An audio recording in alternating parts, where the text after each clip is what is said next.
The reviews are in, and Bit Harmony is a hit. The New York Times calls it immaculate. Rolling Stone raves, an immaculate podcast. Rotten Tomatoes certified freshes us with this review. Only 2 words can describe Bit Harmony. M and Acculate. And Chicago Tribune declares, this is truly, without hyperbole, the most immaculatest audio event of this or any lifetime. Now sit back, relax, and let Matt and Seth immacularize your soul. Welcome to Bit Harmony.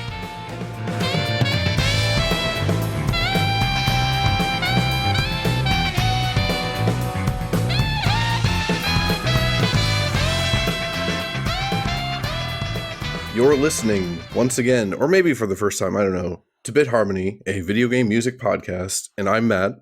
And I'm Seth. Today, we're talking about the best video game music soundtracks of 2024 so far. It's funny, I always want to make a joke about how we got video game music podcasts in our title, but we're kind of like on the fringe of not being that, sort of. We're more like a talk show. Yeah. I think today we are actually going to be a full-on video game music podcast because we've got a lot of music to get through today. Imagine that. Yeah. So let's get to it, I guess. Our intro this week is Queen's Blood from Final Fantasy VII Rebirth, and we'll be right back.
And that was Queen's Blood, again from Final Fantasy VII Rebirth, that was composed by Mitsuto Suzuki and Masashi Hamauzu.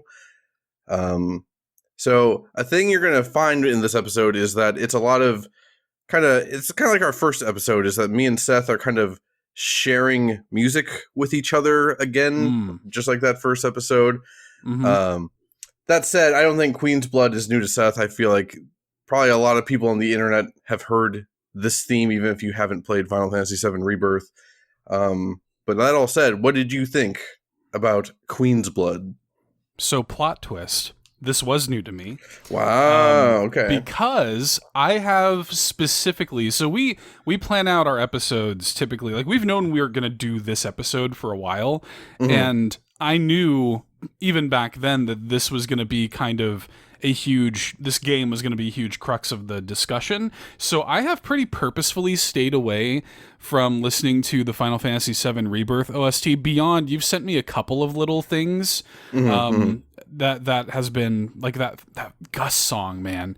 You sent me that, and there have been a couple of little things that I've heard, but Queen's Blood, I had never heard it before. This was my first exposure to it, and it has been a joy kind of finally, I guess, like breaking the seal on the Final Fantasy VII Rebirth soundtrack for this episode. And yeah, like I love that kind of like slow intro that it has. But it's like a slow intro, but it's got those little like really quick drum trills that kind of sound like it reminds me of like a rattlesnake or something. And it's like almost a tease of what's coming. Then you get to that 45-second mark and it's just full Cowboy Bebop from like that point on. Basically. Yeah, like all hell breaks loose. Yeah, it's awesome. It manages to sound like elegant and pretty. It's got like the strings and stuff, but it's also fast and frenetic with all those horns. And then there's I have in my notes here, by the way, this is going to be the energy coming into this episode for multiple reasons is going to be very weird. My notes for this episode, the vast majority of them, I wrote at like 3:00 in the morning after waking up from a nightmare. And you can tell with my notes are all over the place. It's going to be Dream bad. Journal Queen's Blood, Seth. Yeah. Basically. This is one of my more tame notes here, because most of them are all messed up, and we'll get into it. But yeah, like that, there's a solo at the 2:20 mark that is just killer, and yeah, there's a lot of variety in the song, and it's awesome. Isn't this like the mini, like the card game? Yeah, I wanted to ask if you knew what the context of where this song played was. So the main, there are a lot of minigames in Final Fantasy VII Rebirth. The main one is this Queen's Blood card game, and I won't get super into the nitty-gritty details, but yeah, it's a card game. So like, whenever you play Queen's Blood, this is the song you're hearing. So that's awesome. Theoretically, if you are engaging with Queen's Blood at all, this is probably going to be the song that you hear the most in Final Fantasy VII Rebirth. There is a lot of music in this game. We're going to have a whole dedicated Final Fantasy VII Rebirth section later on in the episode, but I couldn't resist opening with this. But yeah, there's so much music in the game, and yet this is probably the song you're going to hear the most, and yeah, I think that's amazing. What's interesting about that 45-second slow opening is that doesn't really play, or rather, I think it plays in the menu before you start the actual game. So like, I've never actually heard the whole song together like that in that flow until I found this YouTube version of it that had them together. But yeah, that is really good. Yeah, you kind of already hit it on the head. Yeah, it's just Cowboy Bebop insanity. It feels like the end of the movie Whiplash, and J.K. Simmons is going to walk up and slap me if I play the wrong Queen's Blood card. Not my tempo, Cloud Strife. Did you know, this is a little bit of a tangent, J.K. Simmons voices the villain in Act 2 of Baldur's Gate 3? Yes, I do know that. I didn't know that until my wife and I got to that part. I'm like, is that J.K. Simmons? Does he regularly voice video game characters? He rules, dude. He's awesome. Yeah, he does. Did you have any other notes you wanted to say on Queen's Blood? No, except for I don't know if or when I'll finally play Final Fantasy VII Rebirth, but there is a part of me that, the idea of playing, an in-depth card game in this game does sound really cool to me, and I kind of wish they would release it. Didn't they release Gwent from The Witcher 3 as its own thing? It'd be neat if they did that with Queen's Blood. I think so, and yeah, it's actually good. I don't always engage with the main mini games in Final Fantasy games or RPGs in general. It just sometimes it's a bit too much. Yeah, I quite liked Queen's Blood. I will say I some of the later game opponents you face can just utterly destroy you. I still kind of want to get the platinum trophy in that, but I'm still 50 hours away from it, even after 120 hours of playing or something. So I kind of gave that up, but I feel weird about it. I feel weird that I didn't do it, even though I put a lot of work into heading towards that. But anyway, we'll talk a little bit more about Final Fantasy VII Rebirth later on in the episode, but let's talk about some general bit harmony stuff, I guess. Let's do it.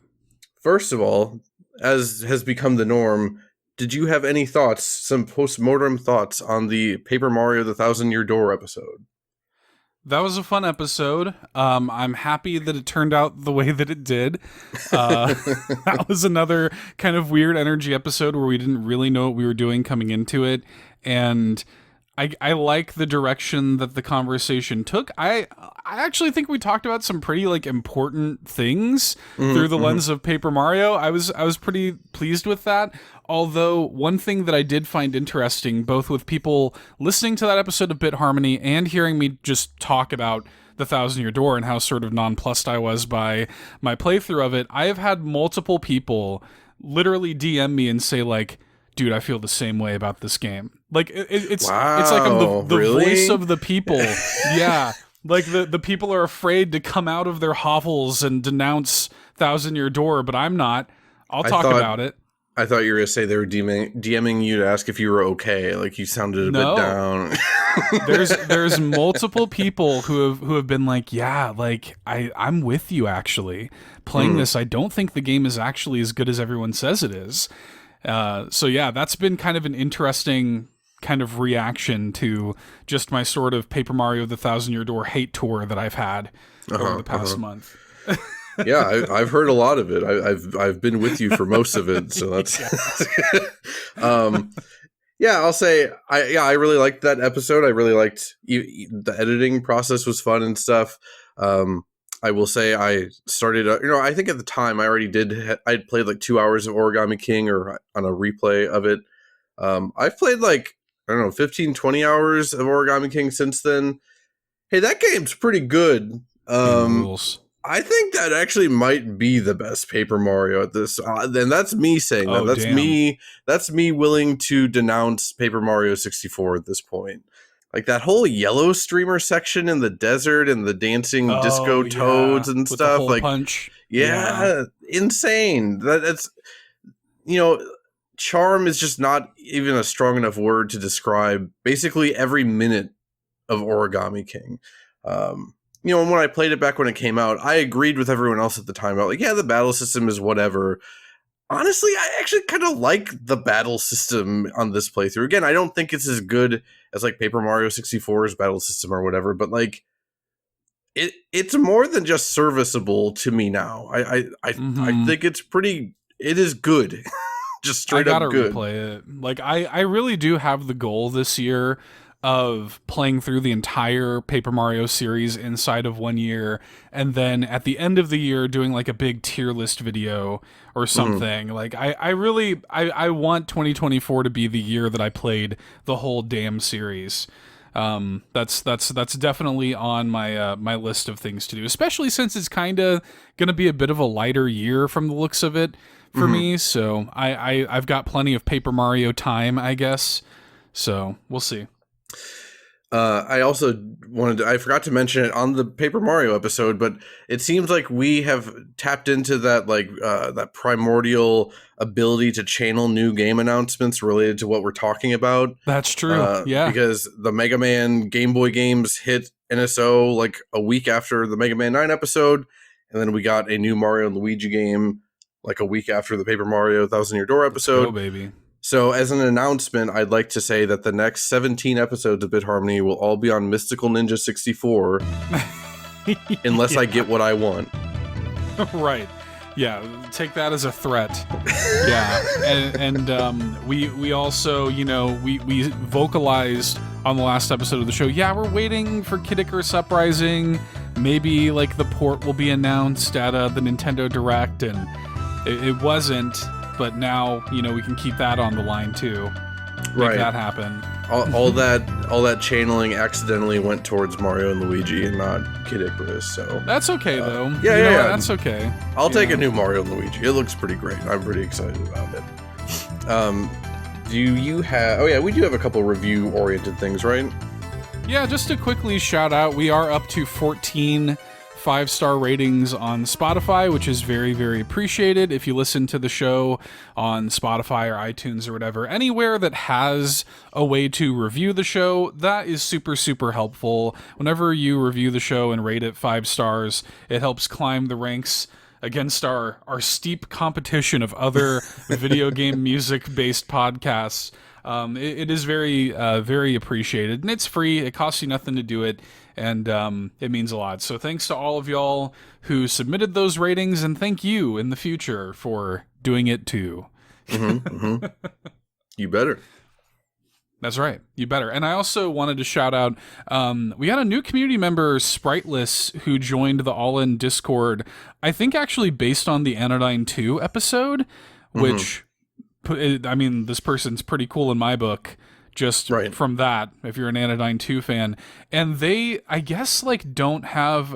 It was interesting, because they said that they don't have, like, a podcast service that allows for written reviews, but they wanted to send in one anyway, and I told them that, hey, I'll go ahead and just read it on the show anyways, even though they just put it within the Discord. So this is from the new community member, Spriteless. They said, in this podcast, two guys talk about stuff they love, a lot like Car Talk radio shows some decades ago. They're talking about games, music, and shared emotions evoked by them. I appreciate they play entire songs from soundtracks or fan arrangements. It's a really great mix of modernity and old style. Maybe they aren't deliberately going for old school so much as doing things at a more relaxed pace than most podcasts, which I thought was really cool, because I know that Car Talk was specifically a big point of reference for you coming into the show. So good review. Thank you, Spriteless.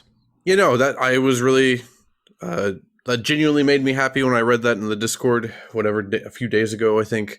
I don't remember where I said it, but yeah, I've made the comparison to Car Talk at least one other time, and yeah, that is exactly what I was going for. Of like, yeah, ostensibly you hear Car Talk, and you just assume it's going to be like two dudes talking about cars, and there is like a little bit of that, but it's mostly it's basically this. It's just two dudes talking about stuff. Like that's all it is, and I guess there'll be a smattering of Car Talk in there somewhere, right?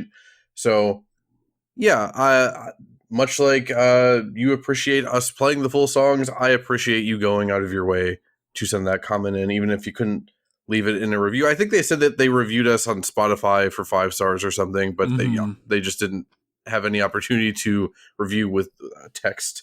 But yeah, that's a-okay with me. Whatever, you don't even need the context of praising us. If you just want to send in a message that you want read off in the show, you can do that too, either through text or voice, which brings us to maybe the biggest announcement. News, yes. Yeah, we have news. Seth and I were talking about it. I think we even mentioned it last week, maybe, or not last week, last episode, that we were looking into doing some kind of phone service thing, like an actual number you could dial into. And if we didn't mention it last time, well, we're mentioning it now. We did do that. Seth set up a Google Voice account. So now you can still send in your messages through email at bitharmonypod@gmail.com. But if you live in America, it is probably just easier for you to dial in. And that number is 216-230-8540. Again, that is 216-230-8540. I haven't been able to test it myself. I know you did, Seth, and we have a voicemail that came in that way this week. So obviously it works. It works, yeah. Set it up via Google Voice. I had no clue how that was going to work, especially since you need like an American working phone number in order to utilize it. So I had no clue how that was going to work. It really wasn't that difficult, and I was able to. Another big worry that I had is like, oh my god, like, are all these calls going to come to my actual phone? Right. You know, but no, you're able to kind of like just vet it and have it go straight to the voicemail. It's really easy for us because we can then grab that voicemail from the web browser and download it. So it works out great, and I love that it kind of removes barriers because, I get it. It's kind of a pain in the ass to like, record yourself and then email it to a whole separate email. Right. I get it. So like, to be able to pick up the phone and just dial 216-230-8540 and call in with your voicemail and we just have it. I think that's sick. So if you've ever had any, if you'll pardon the pun, if you've ever had any hang-ups about about calling in with your voicemails before, don't. Go ahead and just, call in. That number is 216-230-8540, which I feel like we need to, in true like radio fashion, mention it 500 times right over the course of the episode. I'm going to, at some point, this is a promise, I will have a jingle made for both the show itself and probably for that number. So let's go. We'll get there eventually. It just hasn't been a priority. Been kind of busy the past couple weeks, actually. I hear ya. But that said, I also do want to mention about that new number. Also, it adds the cool effect of, it's not an effect, it's real life, but it sounds worse quality, right? Because it's over a phone, but that adds to like the radio call-in feel of the whole thing, right? So, we have a voicemail from Wilk, which we'll play for you in a minute, and it just sounds like he called in over the phone because that's exactly what he did. Because that's what he did. Yeah, I kind of like it. Well, and it was funny too because I could set up a, like a voicemail like greeting or whatever, and so I did. But I did it from my office with like my nice microphone and stuff, and I was worried that was going to be what people hear, but no. Like when you call in, it sounds like a janky, old That's school. Very good. And I really like it. Like I really like the way it all kind of sounds and comes together. So, it worked out way better than I expected it to, and I hope y'all take advantage of it by calling in with your voicemails. That number again is 216-230-8540. Call us. We will mention that probably at least 2 times at the end of the show also.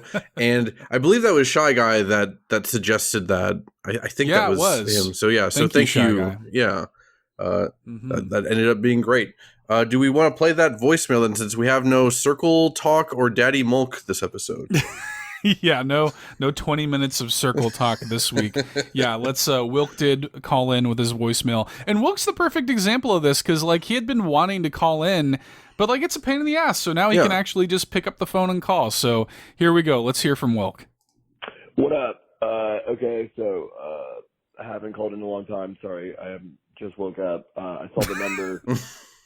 Very cool stuff. Really excited to see this. I really wanted to leave a little something for the 2024 discussion on the music thus far.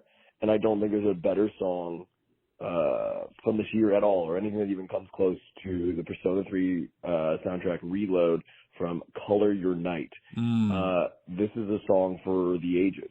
This is one that you can listen to any time of the day, any season, and it's going to get you feeling a certain type of way. So I'm excited to see what y'all think. And all right, take care, y'all. Bye. Thanks, Wilk. Had you listened to this before? Did you listen to this before you sent this? I think I did. I've listened to a decent chunk of Persona 3 Reload soundtrack, mostly links from Wilk in our group chat. Yeah, I don't think that I'd heard this one. I feel like I've heard a couple of songs from Persona 3 Reload, but I don't think I'd heard this one previous. This was a good one, man. Good stuff. Yeah, no, this is awesome. And again, I wouldn't have brought Persona 3 songs to this because I hadn't played the game and I just hadn't sat down with the soundtrack yet. So, this is a perfect excuse to get these in here. Let's go on our break. So we're going to play for you Color Your Night, which is Wilk's voicemail request. And then the thing we're doing with this episode is, besides the intro and the outro, I want to pair songs together. That way you just get a better sampling of the soundtrack that we're talking about. So I love it. I have paired with Color Your Night, Changing Seasons, also from Persona 3 Reload. So that is Color Your Night and Changing Seasons, both from Persona 3 Reload. And we will be, as always, right back.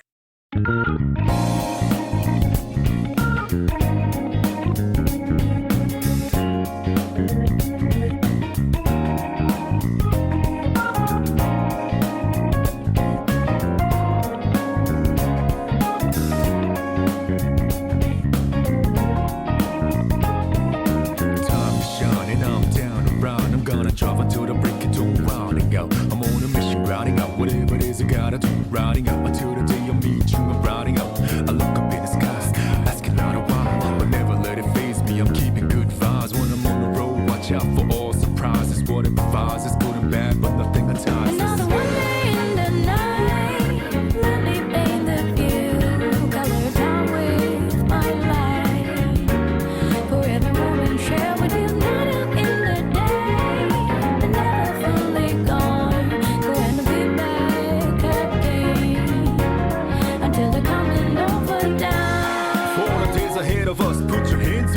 Side to side for good luck, For the nights like this, put your hands up. Love the moment even from dusk, yo. You always got my back, and of course I got your back. Don't you worry about that, no. It's been a good day, good night. It's gonna be a good day, good night.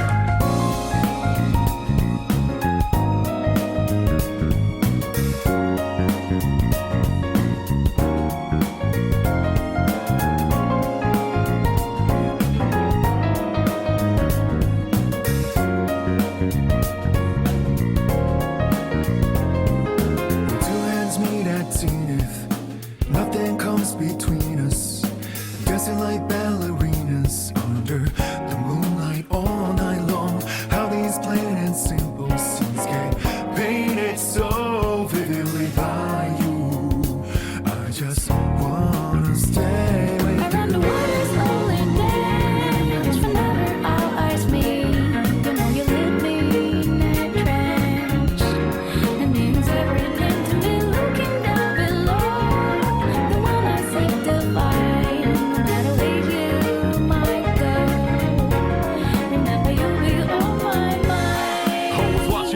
Somehow you make me feel invisible. Power to my soul, yeah. I'm not easy things that used to bother me, cause your existence just lights me up, yeah. You always got my back, and of course I got your back. Don't you worry about that now. It's been a good day, good night. It's gonna be a good day, good night. Within the inner heart I plead for you to talk to me. I wanna hear the good and bad, the stories you have. As I drift across the sky, the overhead turns high. So good night, let me sing a lullaby. I'll be singing, baby.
And that was Color Your Night and Changing Seasons. I have, okay, I'll be honest. I neglected to have my notes ready until this morning, so some things slipped through the cracks. Sure. Color Your Night was composed by Atsushi Kitajo, and the vocals were by Lotus Juice and Izumi Takahashi. And then Changing Seasons was apparently composed by Shoji Megaro, with arrangement by Atsushi Kitajo and vocals by Izumi Takahashi. So I just want to get that out of the way. But as always, we will have a full credits list for every single song in the show notes. I just want to say about Color Your Night, there's just something about Japanese hip hop that it really does it for me. It just it goes beyond making me happy, and it just cheers me up, even if I don't realize that I need cheered up. Right. Yeah, I'm with you. I will say, maybe it's just me. The lyrics, the vocalized lyrics, were a huge surprise to me coming into. I didn't know that this song was gonna have singing. I don't know why. I didn't realize that. So I'm glad you brought the lyrics up, because I want to specifically shout out a couple things. I have this listed in my notes as insane rhymes, and they rhymed surprises with provides us and between us and ballerinas. So that, hell yeah. I was losing it at both of them. It's funny though, right? It has that kind of it's a little cheesy, but it's cheesy in a wholesome anime opening way, you know? It has that kind of, it's got that kind of vibe to it. You've got the haze in there. It's going to be a good day, stuff like that. I don't know. It's just, it's kind of cheerful. It's got a great, nice kind of, frankly, kind of a summertime vibe to it. I love, there's a moment around the 51-second mark where the keys kind of come in and match the melody in the background, which I really love. It's got a real funky bass line to it. It's real good. I will say, out of all the songs that we have to play this episode, this is probably the one that I listen to the most, repeatedly while getting notes and stuff together. And I will admit though that I do have a funk and groove bias, and I notice, and I think you noticed it too, that all the songs I'd marked to play all kind of they have a similar funky or groovy vibe to this. So you had to kind of go out of your way to mark songs to be played that were not that. Well, I actually didn't really I didn't really even consider. You're right. I'm noticing it now that you say that, but I for me, the stuff that I've been into this year has been so eclectic that it kind of just happened by accident, I think. I think it just kind of played well by accident. And it's also funny because this isn't going to be true of all of the music that I bring today, but a lot of the, I also just really like the games in question in a lot Sure. of respects too. So even though this episode is not going to be like our favorite games of the year, not by a long shot necessarily, but like but the music in general has kind of aligned with some of my favorite games of the year too. So Yeah, I will say real quick, like my two favorite games this year are Dragon's Dogma 2 and Prince of Persia: The Lost Crown, and yeah, neither of those are coming anywhere close to this best music list. So just as a point of reference, like yeah, there are multiple games on this list I haven't played or even seen footage of, honestly. right. I do want to quickly shout out, still in Color Your Night, the last set of lyrics. It is "Within the inner heart I plead for you to talk to me.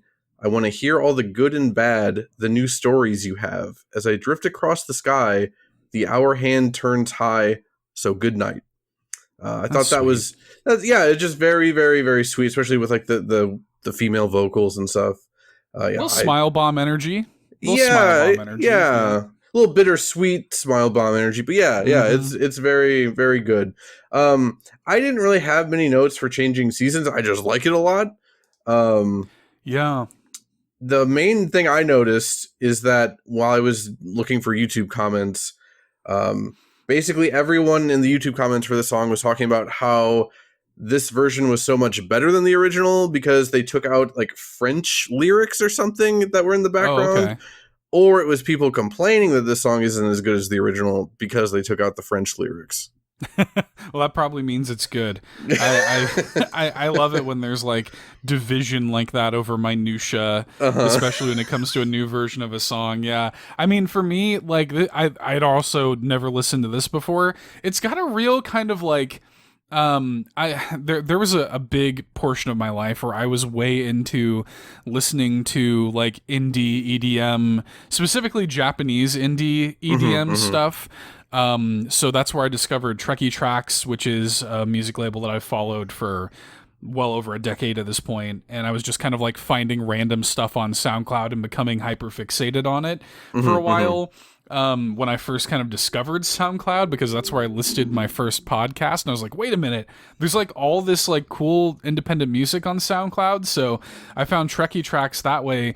This song kind of reminds me of something you would hear on one of their labels. And also it's another song with like lyrics. I'm like, how much of this OST is like this? You know? Wow. Have you ever played a Persona game? I don't mean that accusatorily because I've never played a Persona game. I played Persona 4 Golden and I played Persona 5. That's okay. Because my memory of Persona 5 is that there was a lot of songs with lyrics in it, but I only played like 10 hours of it and then I didn't like it and I never touched it again. Yeah, like Persona 5, I mean, it's got some like, you know, I don't really associate Persona music, I guess, with having lyrics. Like when I think of Persona music, it either has some kind of ethereal, maybe choral thing, but I don't really remember like words to it or anything. Okay. But for me, it's mostly just like, I associate the Persona identity with that kind of like, that kind of funk, that punchiness, you know. I don't really think of it having lyrics for whatever reason. So I was surprised by both of these tracks to have lyrics. Honestly, a lot of the songs that we have today have lyrics in them. Like almost all of them do, actually, besides, well, I guess I won't spoil it, but besides your main pick for this episode. When I think of Persona, I think of like the battle theme from 5, which that has lyrics with Last Surprise, I think. And then I forget the name of the song, but I know Wilk and Colin go crazy about it. Like there's an instrumental version of it that people love, but like the song in the game also has lyrics too. So like, I don't know, to me, I do associate Persona games with lyrics, but that said, I wasn't expecting the lyrics of these two songs, especially Color Your Night, to like really hit me in like that Nujabes zone. It really took me back to like a decade ago and like working a crappy third shift job at Walmart and on my lunch break driving to Taco Bell at 3 a.m. and listening to Nujabes while I was the coolest person in Findlay, Ohio. In case you need someone to like put down as a reference or something, Matt Murray was the coolest 24-year-old in Findlay, Ohio, working an awful job. Do you have anything else you want to say about Color Your Night or Changing Seasons?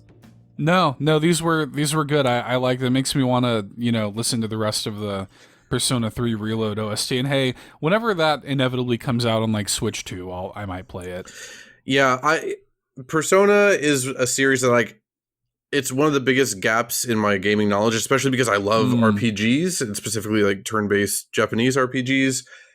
I couldn't get down with Persona 5 for whatever reason. I think it was probably just like the time of my life that I was in and just I wasn't feeling it or whatever. The subject matter and some of it's pretty rough too, especially that was kind of where I bounced off of because of like how they were treating On and stuff with like the teachers. Weird like coach or principal or whatever at the first castle. Yeah, it was specifically. I think Colin and I talked about this recently in our group chat, but like they try and portray it as like On for when she's like 15 or something. Yeah. And then like she doesn't want to be like sexualized, or which makes sense. You shouldn't want to be sexualized at the age of 15 especially.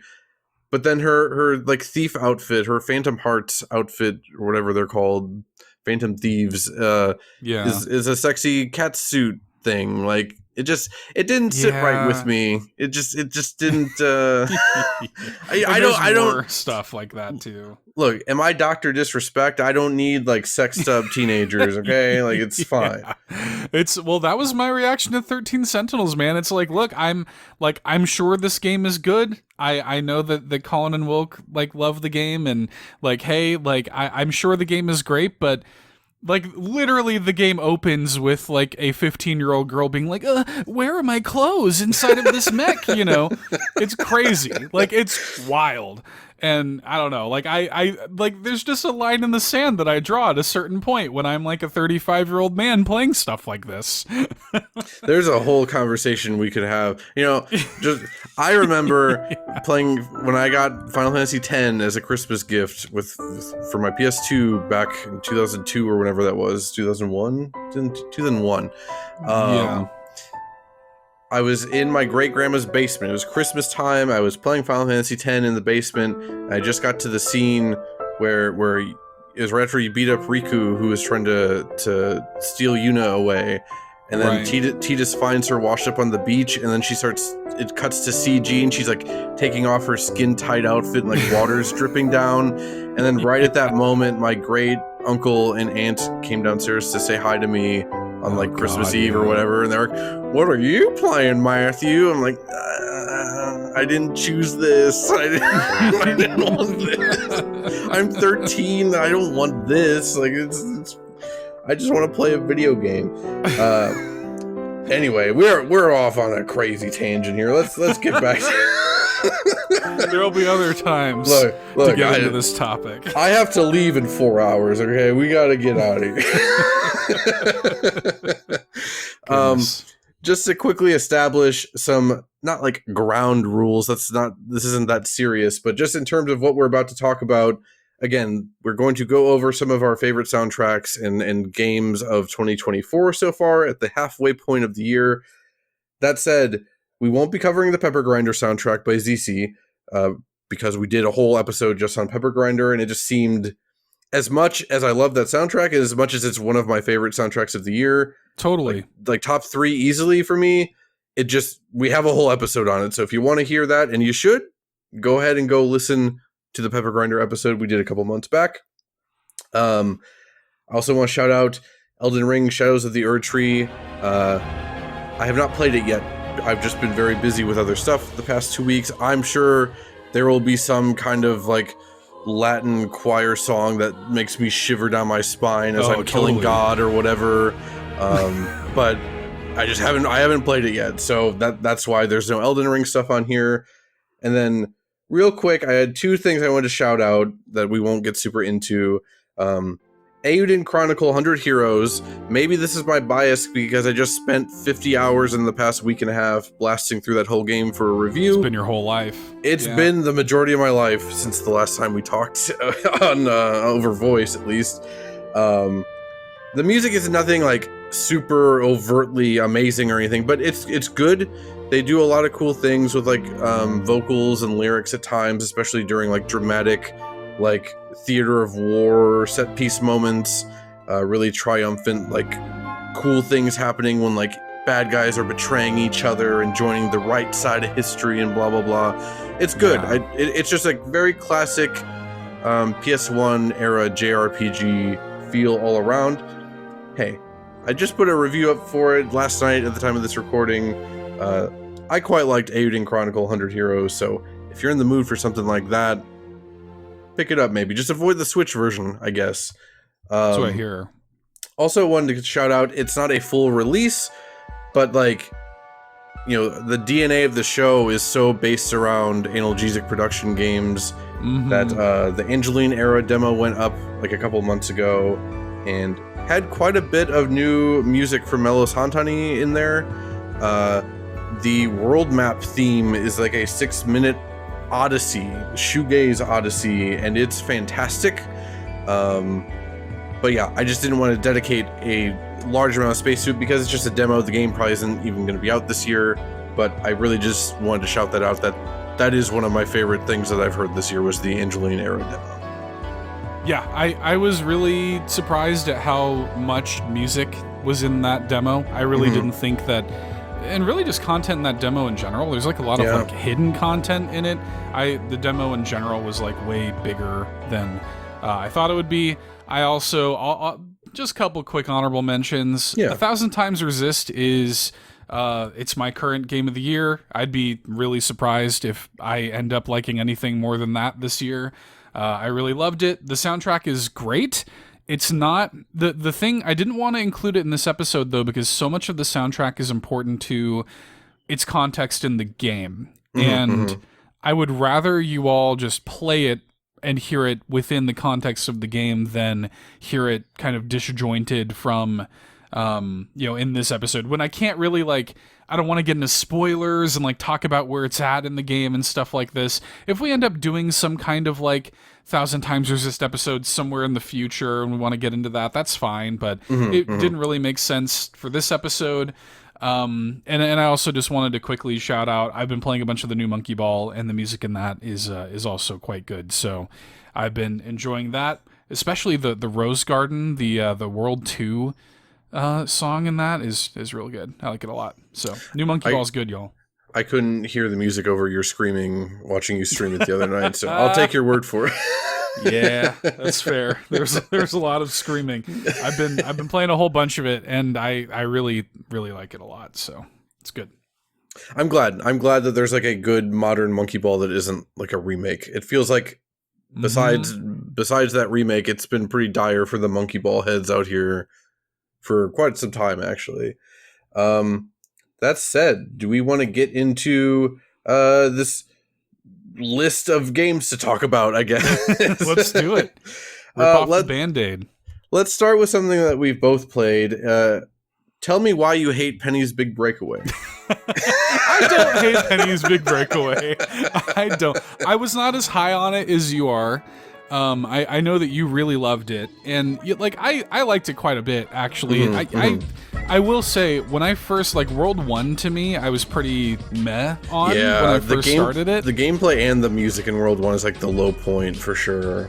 Yeah, and even the visual, the visual aesthetic of World 1 just wasn't really doing it, but pretty much from World 2 on. I was pretty much all in from that point on. I do like the thing about Penny's Big Breakaway that I think is going to be where the rubber meets the road for a lot of people is the control scheme and the setup. I quite like it. I kind of like how it's a bit squirrely and unruly, but I kind of like that about it. I don't want to feel like I'm comfortable all the time with controls. There's nothing interesting to me about playing a platformer where I just know exactly what I'm doing every single time I do it. I kind of like that Penny's Big Breakaway gives you this really expansive and quite powerful tool set that you kind of have to just kind of meet it where it is, and if you screw up, that's okay, and you kind of just have this unruly yo-yo thing that you have to wrap your mind around. I'm totally good with that. It was,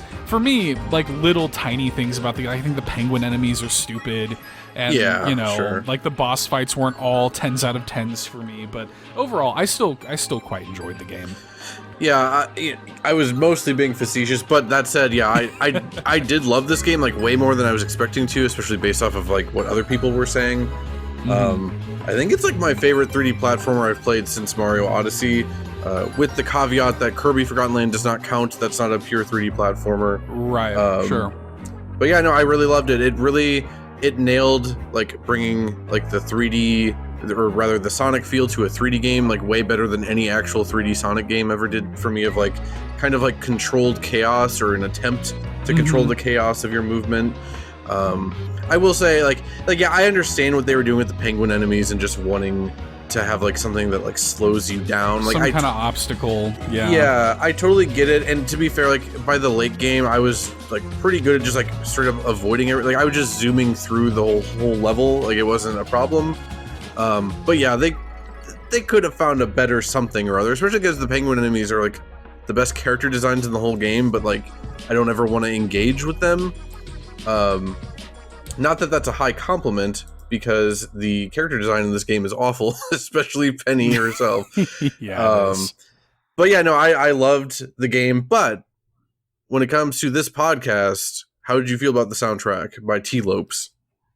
This is another thing where like when it first started, I was kind of nonplussed by it, but once we basically from World 2 on, I'm like, okay, yeah, this is pretty great. And I was a little worried because, you know, like I love T-Lopes, and I'm a fan of basically everything he's ever touched.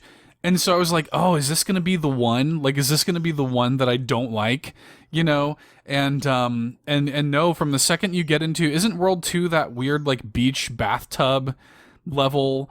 And it has that kind of sandy kind of aesthetic to it with the sinks. Isn't that the second level? It's either the second world or like the fifth, but yeah, I don't remember. It's been a couple months now, but whatever it is, that was when I was like, okay, like I'm in this now, you know.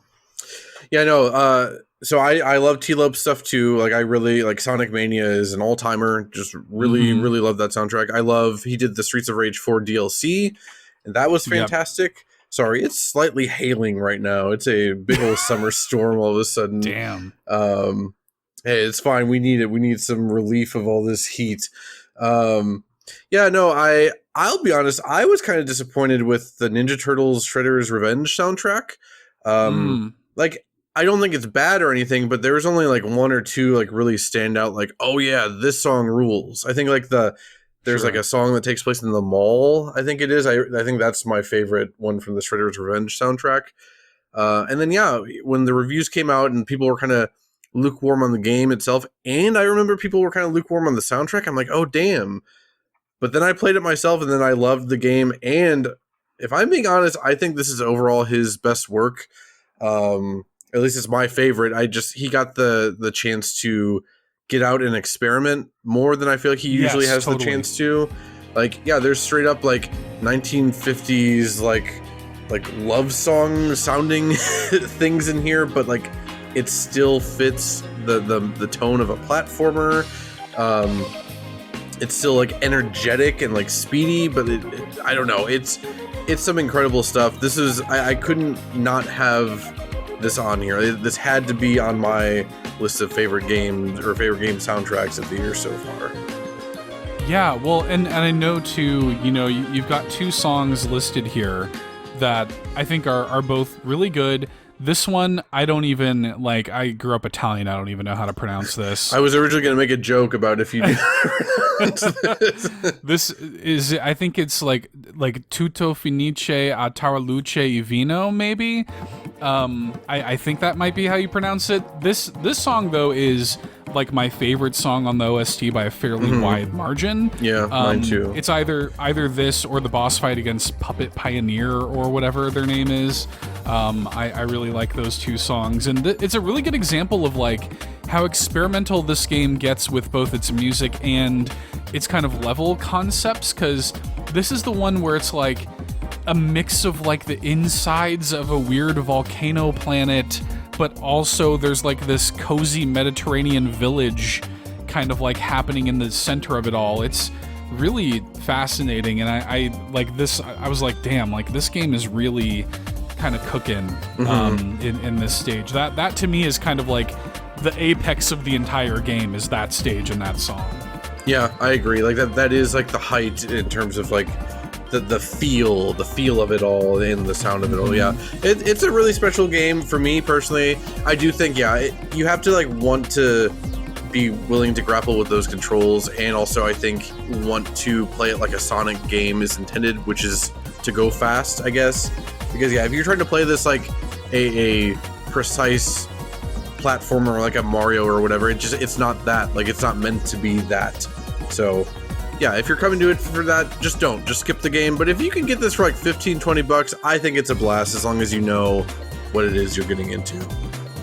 Yeah, and like just be willing to, to contend with like the sort of non-traditional controls and things like this, and kind of like interesting moveset. Like if you're the kind of person that can appreciate an interesting moveset, I don't think ultimately that the comparison to Mario Odyssey is maybe valid, because I don't know having your yo-yo is all that dissimilar to the functionality of Cappy. Sure.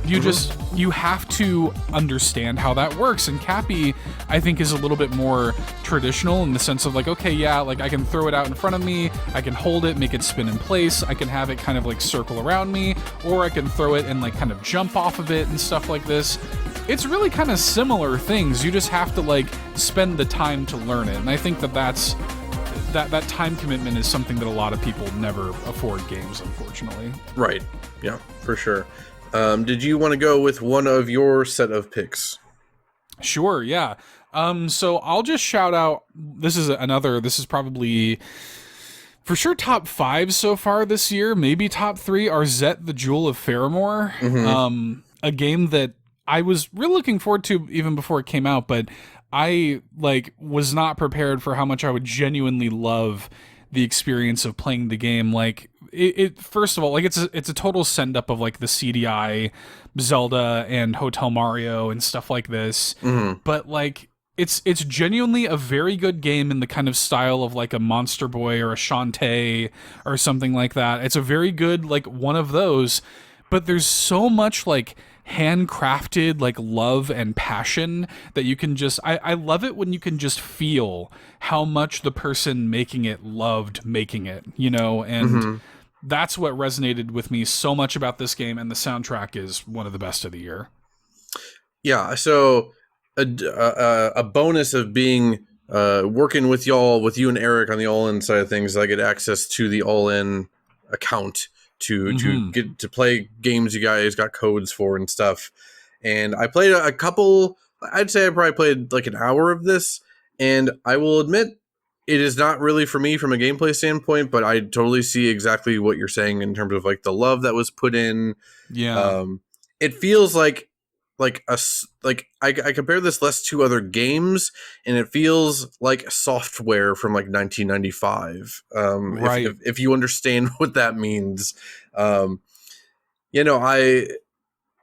reminds me of Garth Marenghi's Dark Place, of like we went super far out of our way to make something that looks and feels bad in a purposeful way, but it is also good because of that.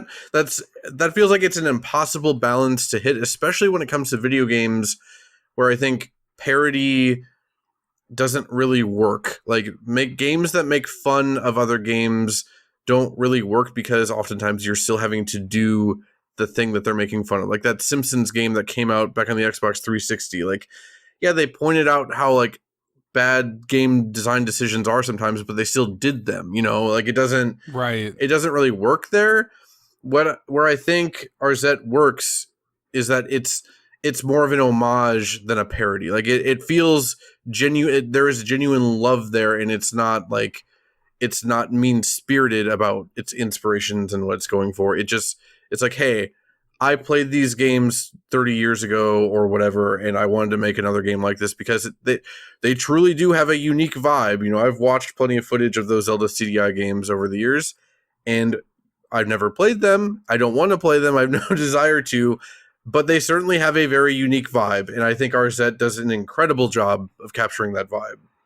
It's so damn earnest. Like it's so it's impossible to like to play that game and not feel like, even though I have no love or nostalgia or passion for the Philips CDI, the people making it do. And, you know, like we interviewed Seth Fulkerson, the creator of the game, and Audie Surley, the producer of the game, who are kind of like the two main people behind RZ. We interviewed them on All In before the game came out.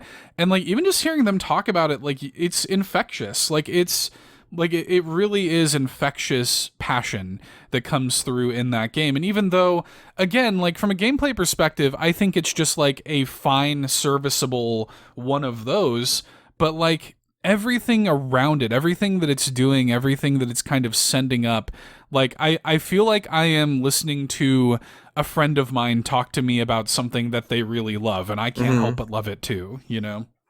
Yeah, I love, my favorite part about the game from like a visual standpoint was like the background, just like the stretched, blurry backgrounds. Kind of like, it's such a good detail. And yeah, like it's like I said, when it comes to the soundtrack, yeah, it's fantastic.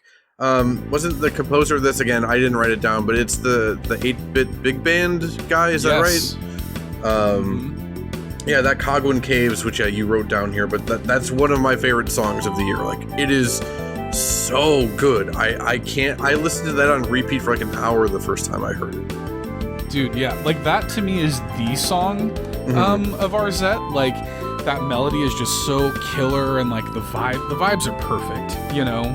Like, and the place that it plays in the game is really cool and interesting and like unfriendly too, but like it's just got that perfect kind of like 90s, like the marimba sort of passages, like that perfect kind of vibe. It captures it just absolutely spot on. And then the other track that I wrote down is Raiha River, which is just like this Maple Story ass song that like feels so nostalgic and whimsical, but it's also got this like fast-paced like little tambourine thing going, and acoustic guitar passages in it. And yeah, this game just like, I think I said it when we like talked about it on and reviewed it on All In, like it just understands the assignment. Like that, what that phrase means, like understands the assignment, that's exactly what RZ is. It is pitch perfect.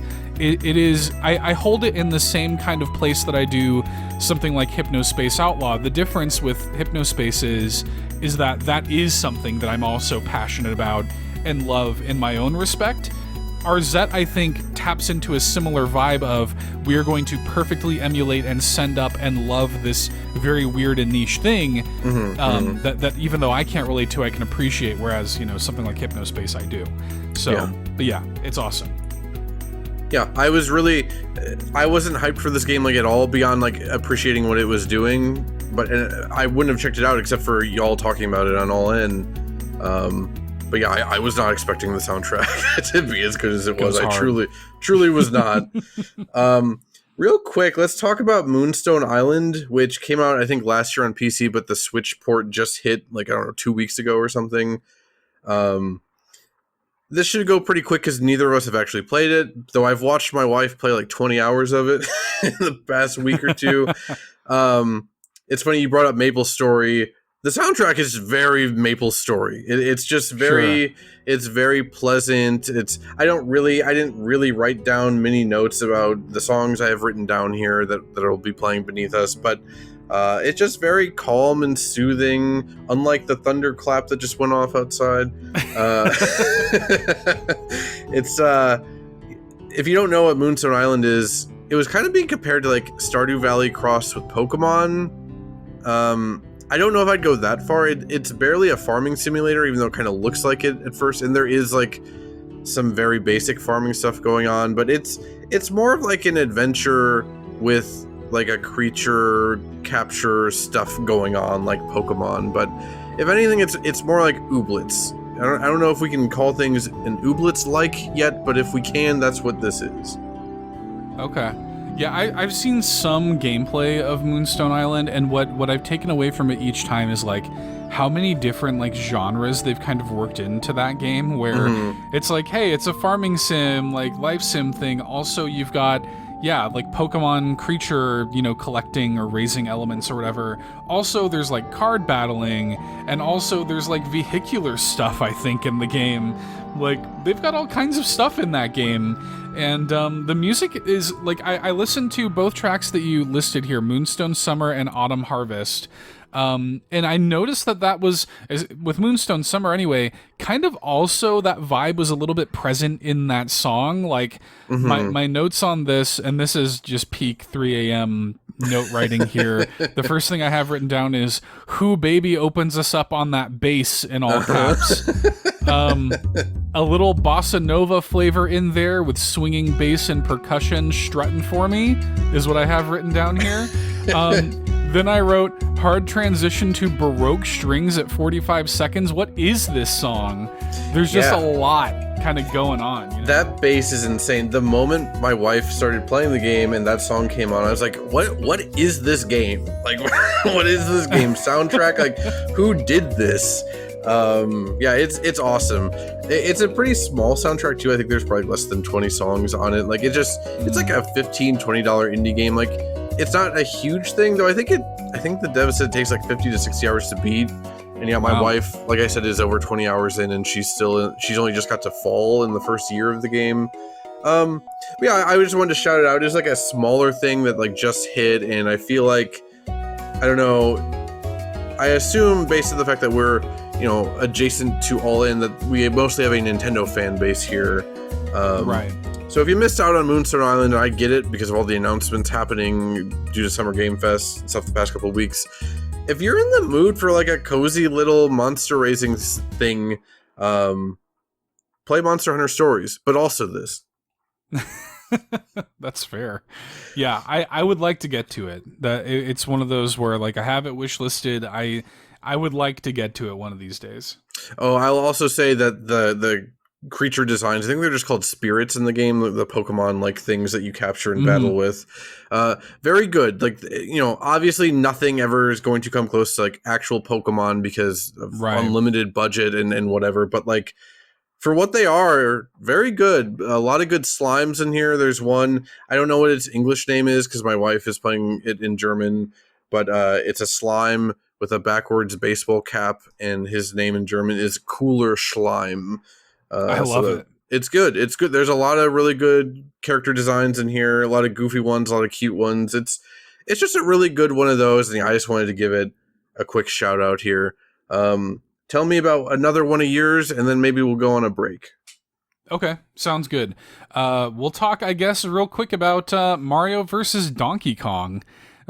Which is the remake of the GBA game that came out earlier this year. And I mean, for the most part, I don't think the game itself is really that much to write home about, even though I quite liked it. Like, if you played the GBA Mario vs. Donkey Kong game, like, yeah, it's that. And it's like a pretty version of that. But the one big exception is the way the game looks and sounds. Like, I think that visually the game is really striking, and I think kind of the perfect... Like, if you're looking at kind of what, Mario and Donkey Kong sort of should look like on a sort of vanilla, bare-bones scale, this is pretty much the ultimate representation of that. And I kind of like the way that entire world is rendered, but the music is insane in this bonkers. game. To borrow from crazy. Eric, it's bonkers.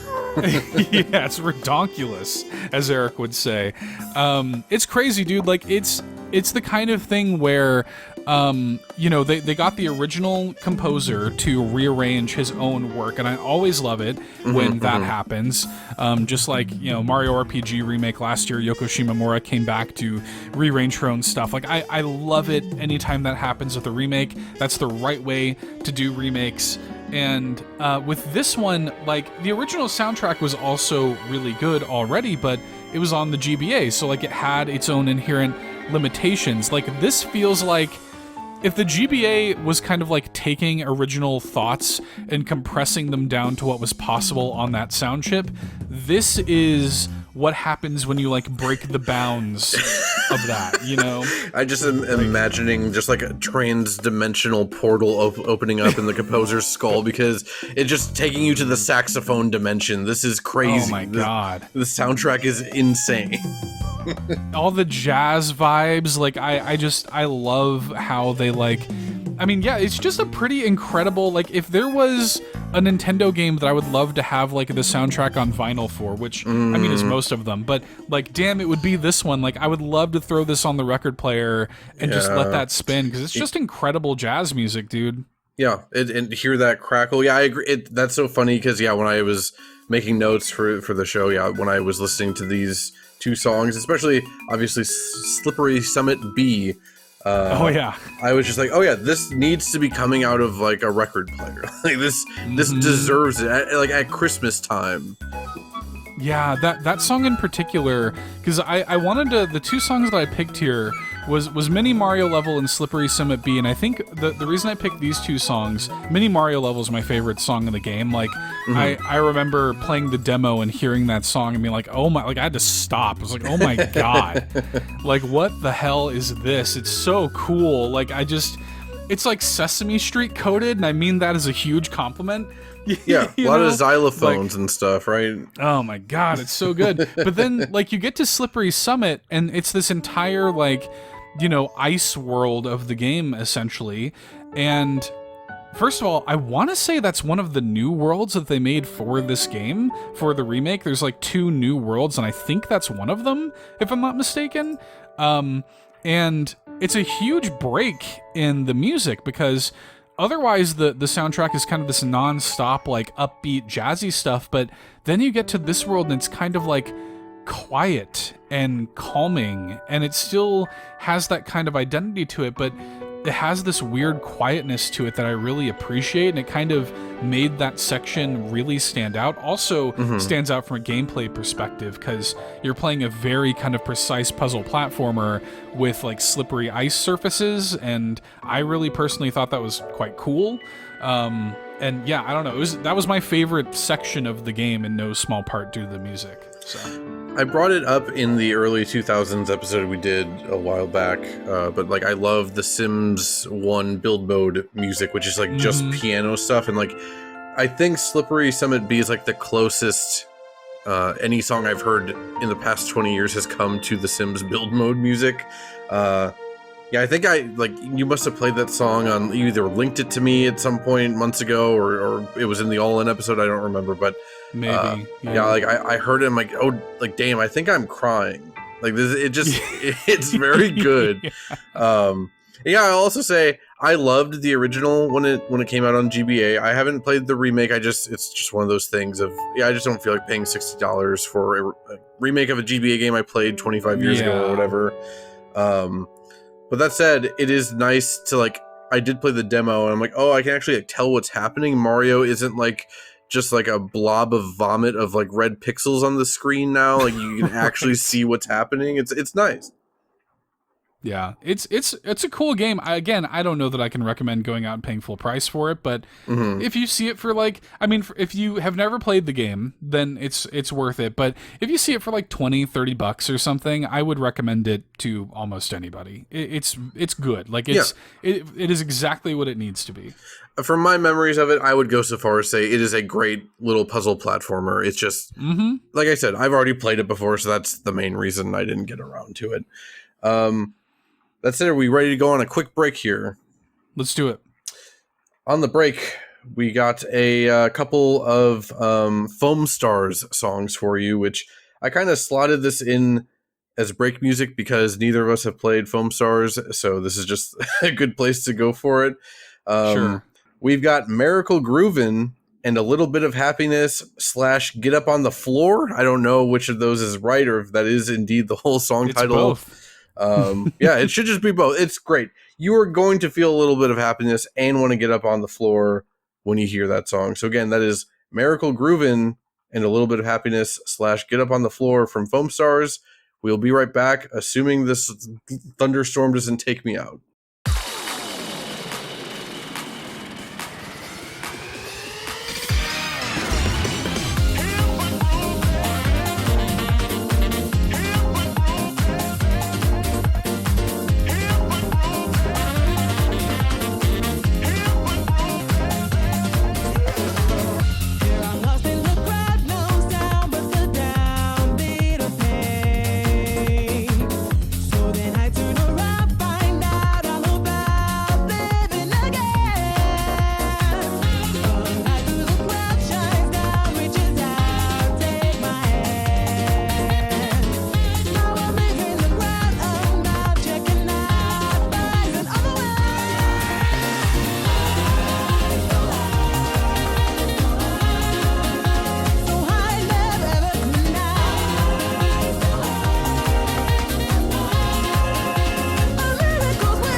And that was Miracle Groovin' and A Little Bit of Happiness / Get Up on the Floor. I really feel like I hit the radio announcer voice with that. A little bit of happiness. Well done. A little bit of happiness.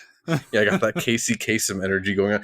This is such a weird episode because, like, you know, when I used to work at an office like 10 years ago, on days where it was like this stormy, like it just kind of felt like, I don't know, it felt like people just weren't taking the job as seriously. Like everyone just kind of goofed off more.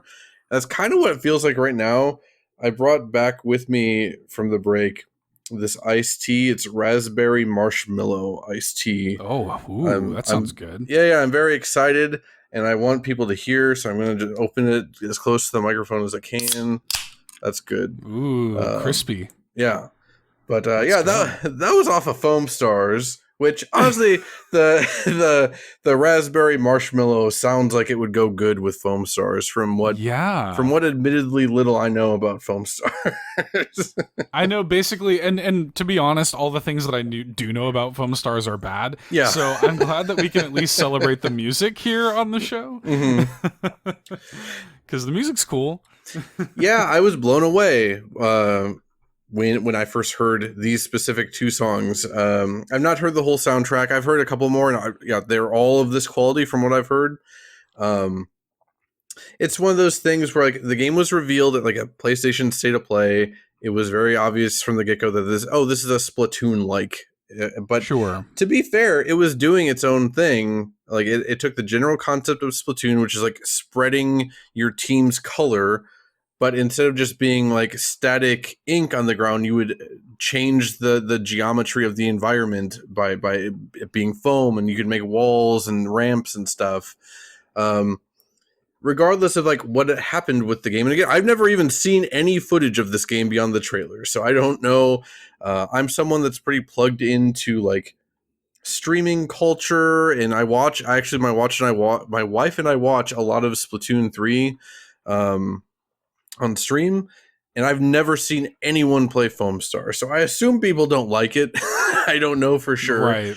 But I did just want to shout out that like, hey, just because you like Splatoon, you don't need to like circle the wagons when there's like a Splatoon like out here, you know. Like I didn't see that for Ninjala or whatever that game was called. Like just let people have fun. If Foam Stars was good, it might actually be good. I have no idea. Probably not though.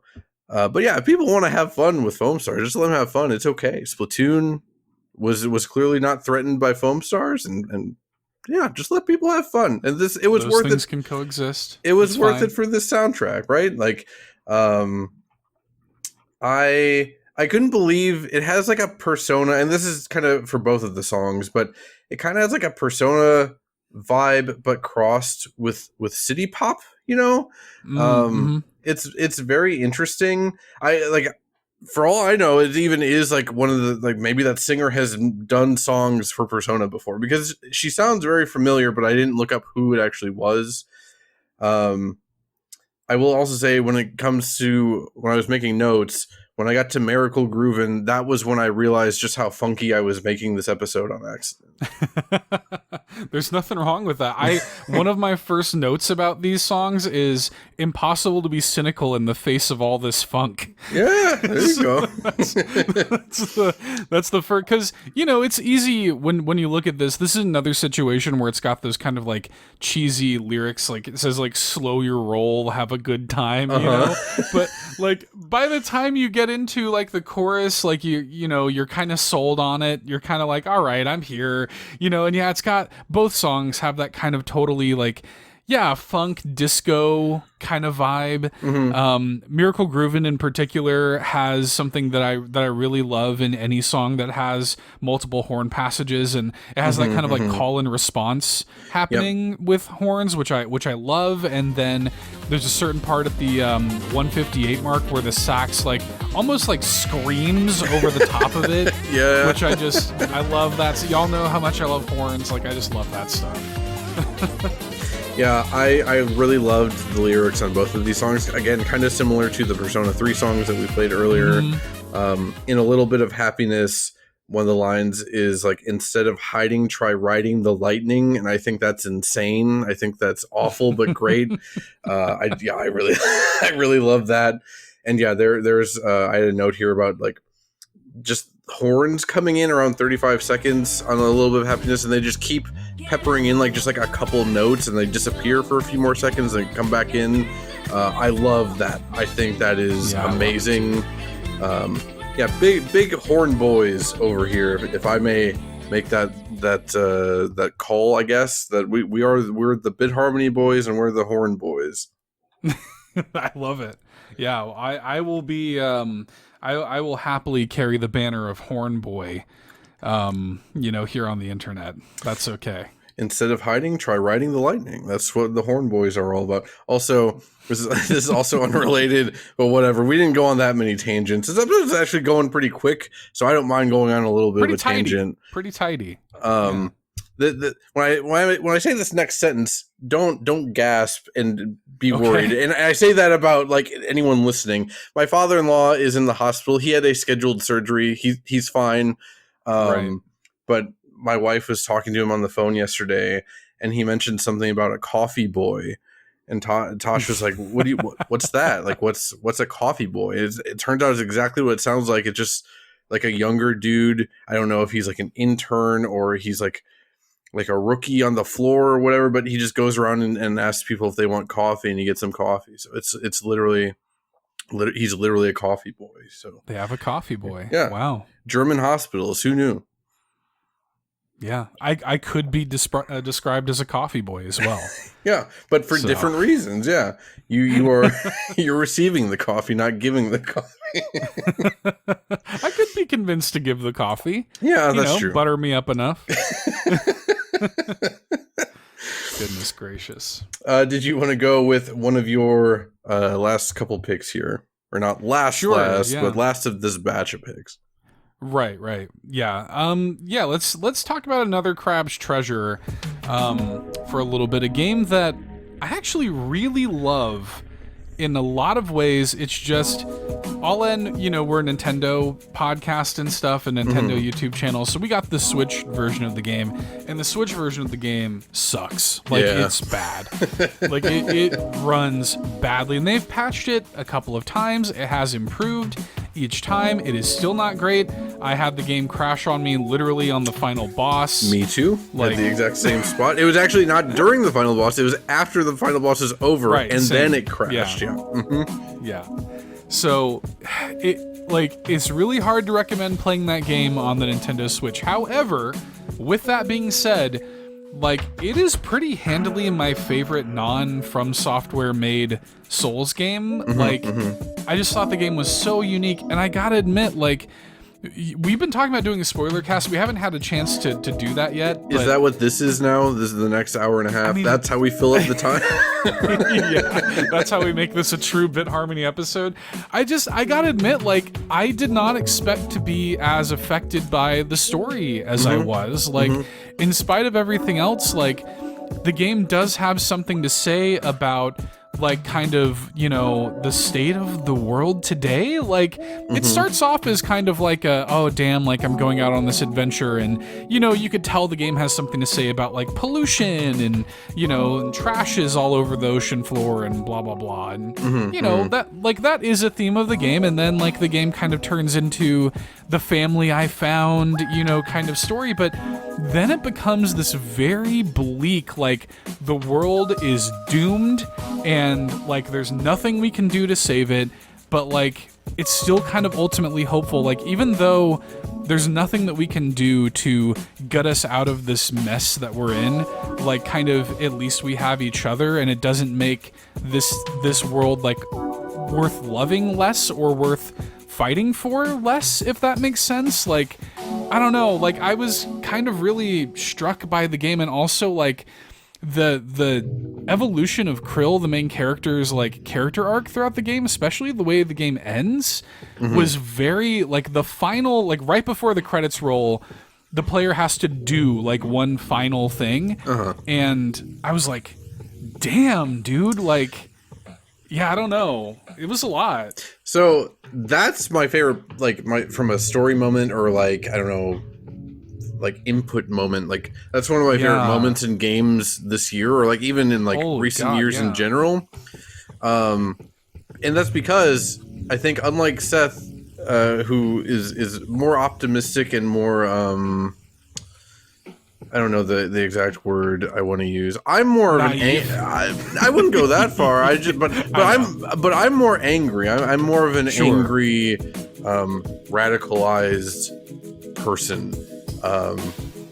So yeah, that to me that moment was very satisfying, and you know they talk about it too, and we're bouncing around spoilers just because like we weren't. This was truly unplanned. We weren't originally going to talk about another Crab's Treasures story in depth here, but one of the final bosses, like not the final, but like maybe the second last or something, talks about like her anger and like holding on to the anger, but like goosebumps. It's hard because like finding that balance, and I think you and I talked about this like recently-ish because of like movies or something, but like for me, I prefer to hold on to the anger because it keeps me from feeling numb, and I'd rather be angry about things, and I'd rather want to punch someone, particularly people who actually deserve to be punched, not just random people, to be clear. But I want to feel that, and like that was a really hard, but also like that can so easily lead you down darker, more insidious paths, right? And like it's a good reminder for people, maybe even me, I don't know, like from a story perspective, this probably is the game that has stuck with me the most this year. I'm trying to think if there's anything I'm forgetting, and that's including stuff like Final Fantasy VII Rebirth, which goes way off the rails in really interesting ways that I wasn't expecting, despite being the second part of a remake trilogy, you know? I think it has a lot more to say about like capitalism and like cult mentality and stuff than like a Dragon Infinite Wealth, which we'll talk about in a second, despite the fact that that game ostensibly has like way more writers employed and just a higher budget all around, but it just didn't have the biting commentary that another Crab's Treasure does. And I know I've never played their previous game. What was that, Going Under? Is that what it was called? Yeah. Mm-hmm. And I know that has like a similar like critique of like capitalism and stuff in it. Workplace, sort of thing. Yeah. But yeah, like I really, really, really enjoyed the story of this game. The whole like final like 5-ish hours of the game was, besides the crashing and performance, was fantastic. And yeah, I agree. I think from a gameplay perspective, besides Dark Souls Remastered, this is the best Souls-like on Switch, unless I'm forgetting something, but I don't think I am. It just, the performance really... Also, like, you have to basically play it docked because the performance is so much worse in handheld for whatever reason, and it's bad. It's a huge bummer the way the game runs on Switch, because it really is, like, this would probably be like top 3 material for me if I didn't play it on Switch. Like, it really is that strong otherwise. I think it has so many cool ideas, and I mean, like the story like truly did touch me and like impacted me in ways I didn't expect, and I think there's a lot to take. I mean, even like the way that the rest of the world is celebrating the trash around them, and like everybody kind of just has their head in the sand even when the trash at the end of the game is literally crashing into the planet, you know, like even that feels accurate to today's living, is like everything sucks but hey, it's all good, and it's like no, it's not all good. You know, and like there's something, this game taps into that. And you know, the 2 songs that I highlighted here, I highlighted for different reasons. One of them is The Old Ocean, which is kind of coming into the game's final act, and like, dude, it hit me like a freight train. Like the game does the thing where I thought it was gonna end at like 3 different points, and like it kind of kept going, but like in a good way. Normally that super annoys me in games, but in this game I was like, oh my god, like this kind of keeps unfurling more and more. And when you get to the Old Ocean for the first time, I was like, God, like it's the soundtrack to a dead place, you know, like it feels like a hopeless graveyard because it is. And like, I don't know. It's kind of like we talked about earlier about the, like the winter season. Like, I think there's something kind of ethereal and haunting and weirdly pretty about dead places, like dead trees in winter. Like, that's kind of what the old ocean portion of the game reminds me of, and like the bleached city portion of the game. And it's really striking when you realize that is something like bleached coral is a real thing when coral dies. And like, that does exist in the actual ocean. Like, it's a great game, man. Like, play it anywhere but Switch. Yeah, I watched like Souls streamers playing through it on like PlayStation and PC when it came out, and yeah, it looks so much better, it runs so much better. Again, like if this ever can get up to like a stable near 60-ish, even like 40-ish frame rate, I would gladly replay this on Switch. Like, I had fun doing like a strength and counter based build. I would love to like sit down and do like a magic umami based build. I think that would be really fun. There's a lot of really good ideas here. As my wife kind of pedantically points out, it's not a Souls-like, it's a Mortal Shell-like, which, yeah, that's true. Like, it really, if you didn't play Mortal Shell, it like you are some like this weird corpse thing, and then like you take over different suits of armor that gives you different abilities. And here you're playing as a crab and you're grabbing different shells, and those give you different abilities. It's so the build making in this to me is like what sets it apart as a game. Again, story stuff aside, but Another Crab's Treasure was great. It's just, it's such a shame because had I played this on like PlayStation or something, this would easily be like top 5 of my favorite games this year so far. That's saying quite a bit. Yeah, well, and I'll also just quickly shout out the other song that I pointed out here is Flotsam Vale, which is like my first note here is this song is just kind of nasty. You know what I mean? Yeah, I do know what you mean. It's up to no good. It's like this villain song, and it's a great area of the game. It's got this like cool bass line to it. But then, like even in this song, like there's around the 150 mark, it kind of breaks down into this weirdly like pretty and haunting like piano passage, and there's that undercurrent throughout the entire game. And I think that, I've never played Mortal Shell or anything like that, but I think tonally even, like, the tone of this game is as similar to Dark Souls as you can get. Like, the tone of Dark Souls is so singular.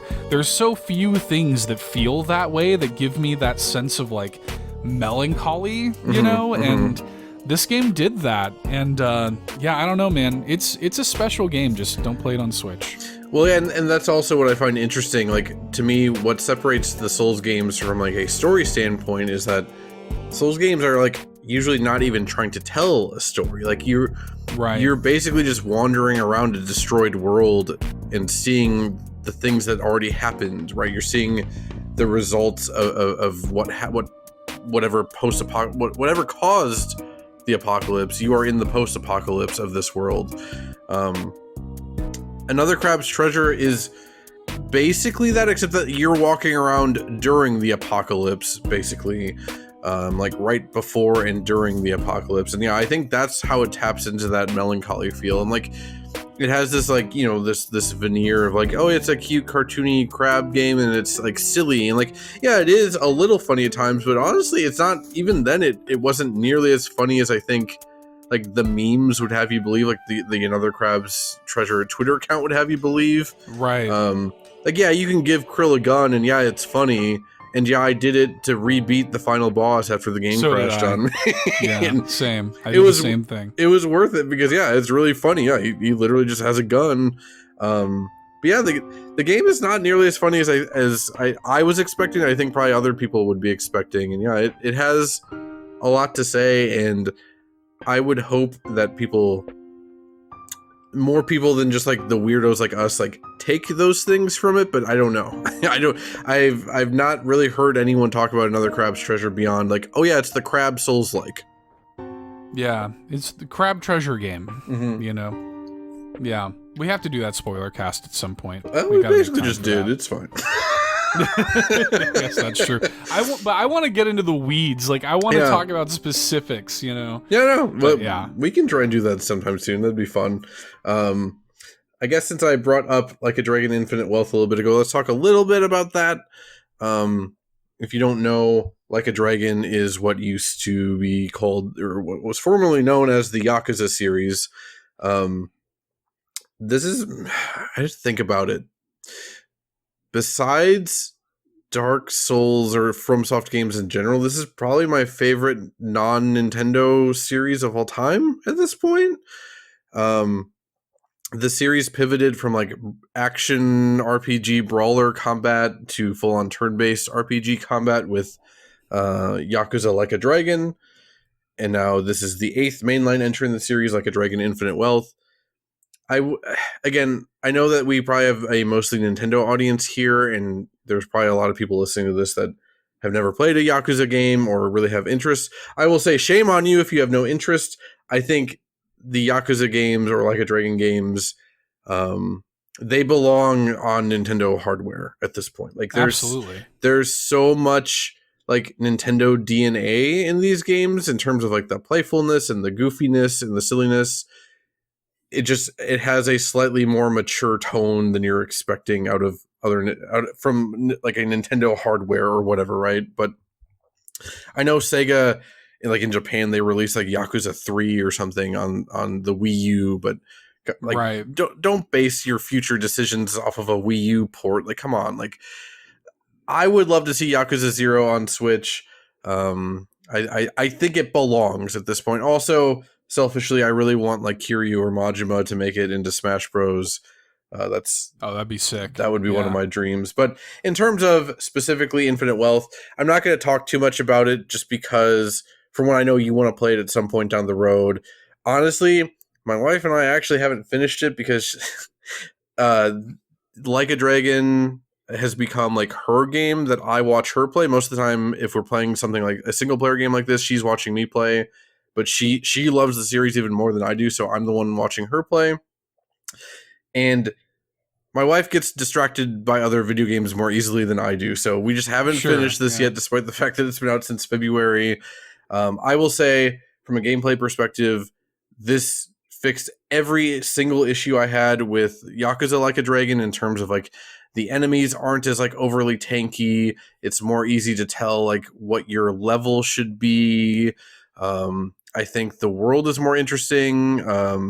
I really liked Honolulu. The game is split between Honolulu and I forget the name of the city in 7 and 8, the Japanese city, but it's split between those two places. Ijincho, yeah, I think that's right. Yeah. It feels it's very fan servicey, but not in like a gross way, not in like an overtly so way. Like they bring back Kiryu in this one, even though Kiryu's final story was supposed to be Yakuza 6 originally.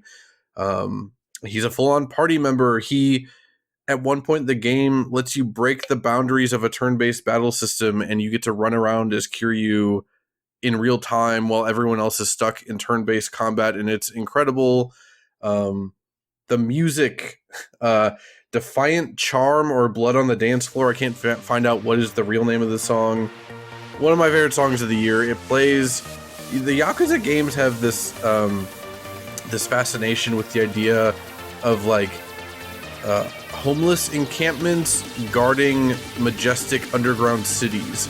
I know that's very specific, but basically every Yakuza game has that idea, and the one presented in Infinite Wealth is like the most opulent ever. You get to sneak into this underground city, and there's like literally like a fashion show happening, and you get on the runway, and then you do a mini boss fight while Blood on the Dance Floor is playing, and that happens like within the first like 10-15 hours of the game, and it's still probably my favorite moment in the entire game. It is so overtly silly and dumb. The song is great. The songs in all the games, the soundtracks in all the Yakuza games are fantastic. Again, I would say if you've never played a Yakuza game and you have access to anything that isn't a Switch, basically, like buy Yakuza 0 for $5 on PlayStation or Steam. I guarantee you will have a great time. It is some of the best storytelling. The games are so... You think hearing the word Yakuza, and I know I'm rambling, and I'm sorry, but you hear the word Yakuza, and you think it's going to be some, like, dour, like, crime story. No, it's not that at all. These games are super silly, and you're doing side quests where you're delivering Uber Eats, and you're grabbing, like, burritos off the ground and flying up buildings on your bike. It's so stupid and silly. There's a whole Animal Crossing mini game inside of Infinite Wealth, and it's actually good, and it takes like 30 hours. It's insane. I ran out of breath at the end there. Yeah, I this is one of those, like, if it were on Switch, I would have already played and beat both of these games. Like, it's just, I played a good chunk of Like a Dragon, or Yakuza 7, I guess. I played a good chunk of that on PlayStation. It's just the PlayStation doesn't fit into my lifestyle nearly as well as the Switch does. So it's kind of hard for me to dedicate like TV time and PlayStation time, especially when my wife's home. So I didn't get nearly as far into it as I would have liked. However, like, yeah, if Switch 2 comes out and they put both of these on there, like, yeah, I'll be day one on both of them, because I really liked what I'd played. And I did play Yakuza 0, and that was my first kind of real exposure to the Yakuza series. I think I dabbled in one of them on PS3 just for like the tourism aspect. Like, I just kind of wanted to walk around like a little Japanese, you know, suburb or whatever. But like, I really like what Yakuza does, what this series does, because yeah, people might look at it, and for me even, like, when I came into the series, I kind of suspected that this was going to be like a Grand Theft Auto sort of thing.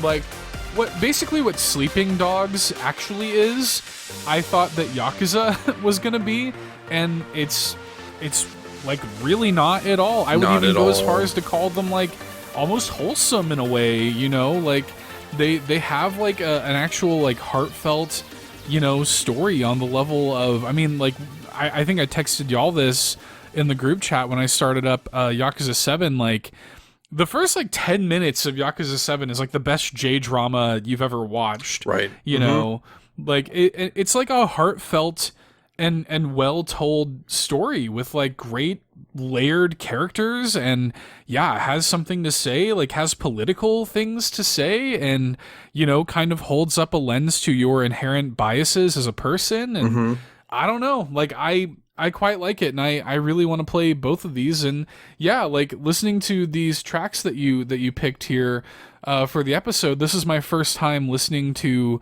Infinite Wealth's OST at all. And my first note here about Defiant Charm, or yeah, Blood on the Dance Floor, whatever it's called. I don't want to swear. I don't want to drop an F-bomb on the show, but I wrote, this is a bass hunter ass MFer. You know, this is so 2000s hands up EDM. It's crazy. Like that is totally like the vibe that I got from basically both of these songs. Although the other one that you picked, Whimsical Octagon, my first note is I said hell yeah out loud to nobody. I think 90% of the instruments are various electric guitars, and I'm okay with that. And then the final note I have here about that song is, this is one of those songs where I think in the back of my head about how tired the drummer must be. Yeah. So. Yeah, I think originally I was not going to go with Whimsical Octagon because I didn't want, but that was when we were going to take breaks for every single game.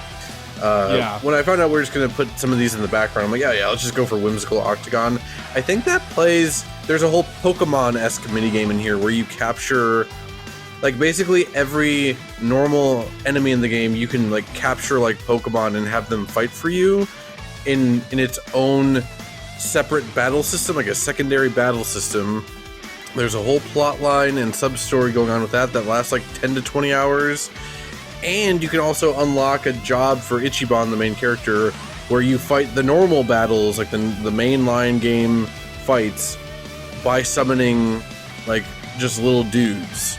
And by little dudes, I mean, like, they're big, gross, like, adults that, like, look like freaks or whatever. males. Yeah. But it's great. Yeah, I didn't even remember Whimsical Octagon until I was asking my wife, like, hey, can you think of a song that'd be good for the podcast besides Blood on the Dance Floor? And she's like, oh, what about that Sujimon song? And then I looked it up. I'm like, oh yeah, we're going with Whimsical Octagon. That's what it is.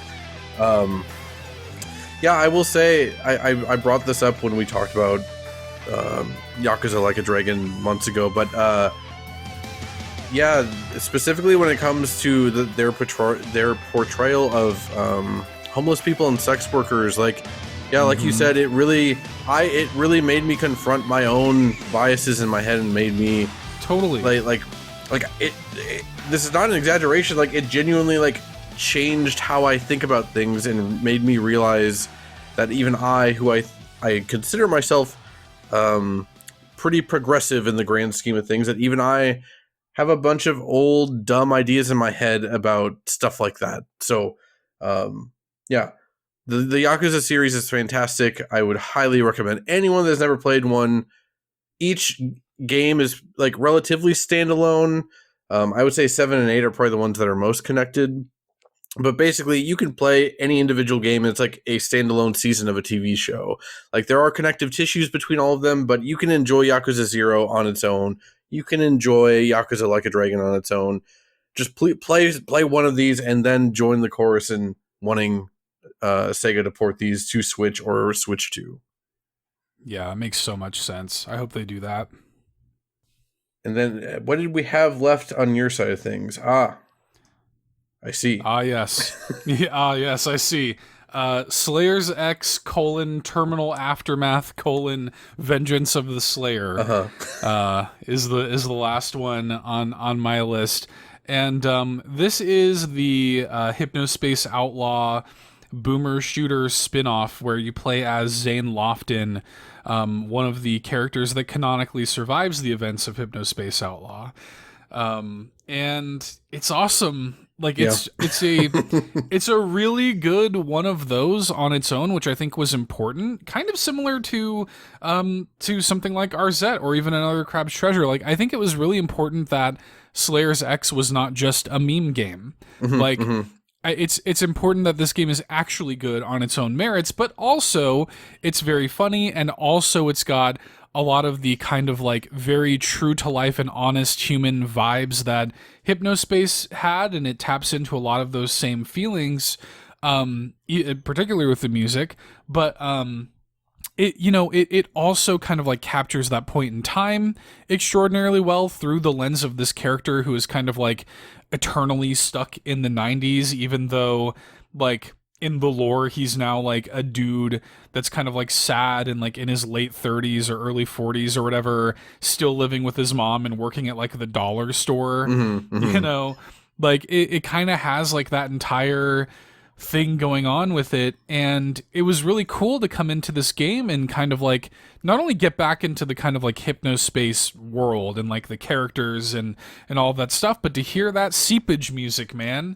Like to get back with seepage, which is like the Hypnospace universe is kind of like, yeah, Linkin Park industrial like rock kind of band. I think that this song Against the Wall, which is kind of like the theme song of the game, I think that technically was one of the seepage songs in Hypnospace Outlaw. Okay. If I'm not mistaken, but who cares? It's awesome. Yeah, it doesn't matter. Like that chorus is so like addictive. I don't care if it's repetitive. It gets stuck in my head all the time. Like, it's catchy in the same way that like old Linkin Park songs from 25 years ago were genuinely catchy. Like, they're easy to make fun of now, and I'm guilty of it too, but there was a reason everyone knew these songs. Yeah, and like what's cool about Slayers X in general is each track has got multiple versions of it that play at various stages of your progress in the level, which, you know, it can be like these kind of loud versions, then there's like a kind of combat version of the song that can play whenever you encounter enemies, but also, because just like something like a Doom or an old school Doom or Quake game, there are a finite amount of enemies on each stage. Once you kill them all, you're just there in the stage by yourself. And like, there's like a weird kind of quiet, ethereal version of the songs that play in each stage when that happens. And so, I don't know, it kind of creates this like sad, like lonely feeling when you're just kind of like in solitude exploring these empty stages with no enemies that are kind of, yeah, you kind of begin to realize that it's like places from Zane's childhood that he holds dear, like the old fast food place that he used to go, or, you know, the old toy store and mall and stuff like this. And yeah, it just, you really get into the head of this dude who never quite let go of his childhood. And I don't know. I also have here, I don't know if this toes the line of NSFW language, but again, 3 a.m. notes here, so forgive me.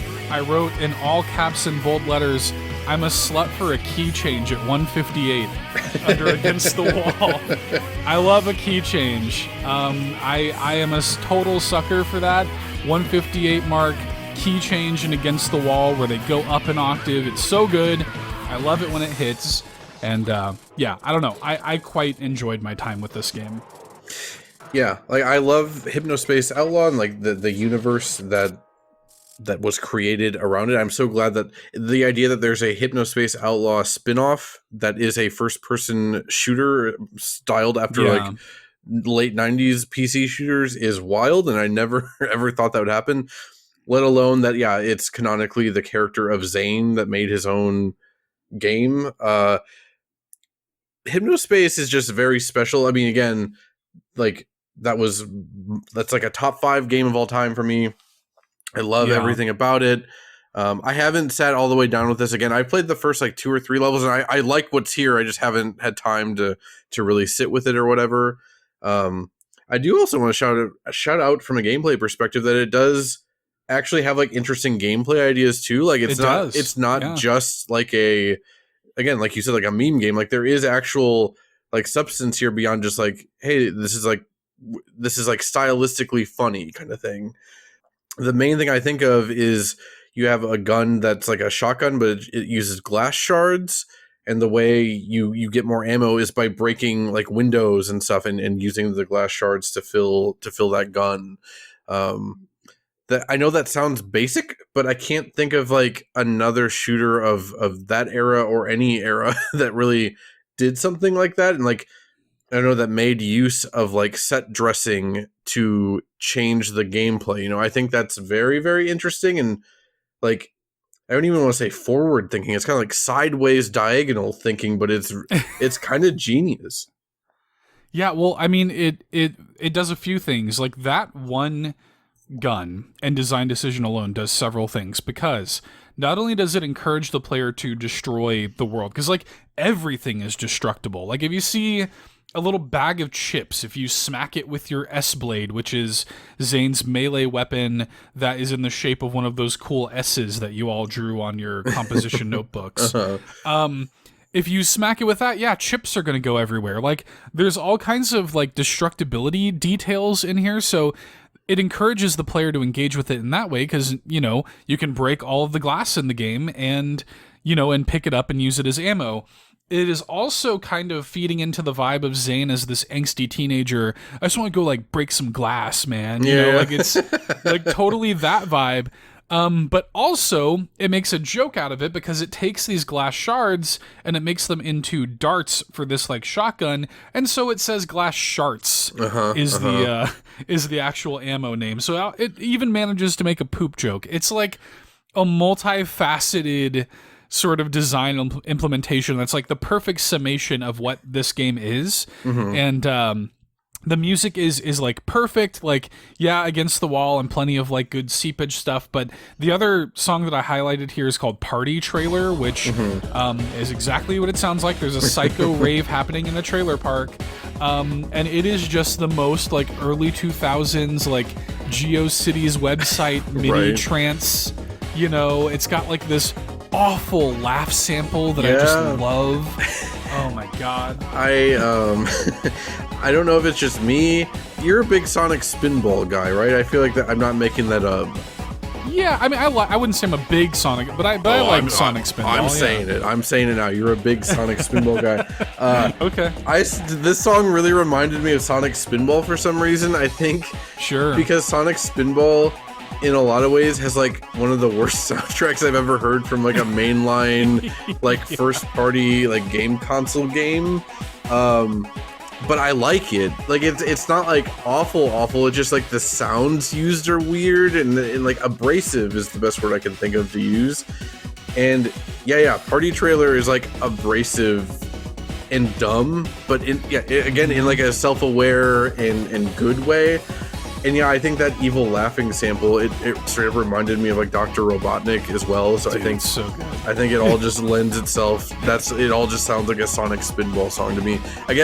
I have a hunch if there's a hell and if I'm going there, I'm assuming there will be Sonic Spinball music playing down there. That would be my guess. Yeah, I don't know. I don't know. Like, I would probably recommend this game to most people who like boomer shooters just in general. But if you're a Hypnospace Outlaw fan, this is probably pretty much required playing. I mean, like this is really, especially since I don't know when the hell we're getting Dream Settler or whatever it's called. It sounds like no time soon. I think I saw Jay Tholen tweeting recently that like, oh yeah, I haven't made much progress on that in the last year or something. So yeah, I don't think anytime soon.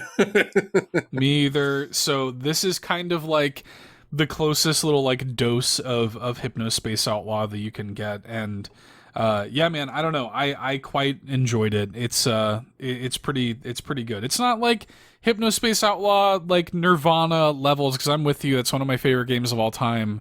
But it's pretty damn good. Yeah, it's a really clever little thing, and it's cool that it exists. I'm always just so impressed. Like again, like I know this is a weird comparison. Probably the only time you're ever going to hear Slayer's X compared to Captain Toad. But like whenever like a game gets like a spin-off that feels like it fits, but it seems surprising to me that it exists. Like I remember when Mario 3D World came out, everyone was like, they should make a Captain Toad game. And I was like, yeah, they should make a Captain Toad game. I'm not going to expect it to happen. And then like 2 years later, they had a Captain Toad game and it was good. Yeah, I like unexpected spin-offs like this. I don't know. It's very pleasant and surprising. And yeah, this is pretty high up my list of things I want to like get back to now that I have a little bit more free time after the past couple months. That said, let's go on a break. We are through like our soft list. I don't know if that's the right term I want to use, but like our best of the rests. Sure. And now we're getting to our favorite soundtracks of the year thus far, and I'm excited for that for a few reasons. Let's go on our break. We're gonna play you. What are we gonna play you? Let's do "Let's Go Mount Corel!" ! And I love that. Yeah, it really fits the song too. I guess we'll get into that. That's "Let's Go Mount Corel" and "Jungles of Gungaga" from Final Fantasy VII Rebirth. And then we'll get back here and talk about it.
welcome back.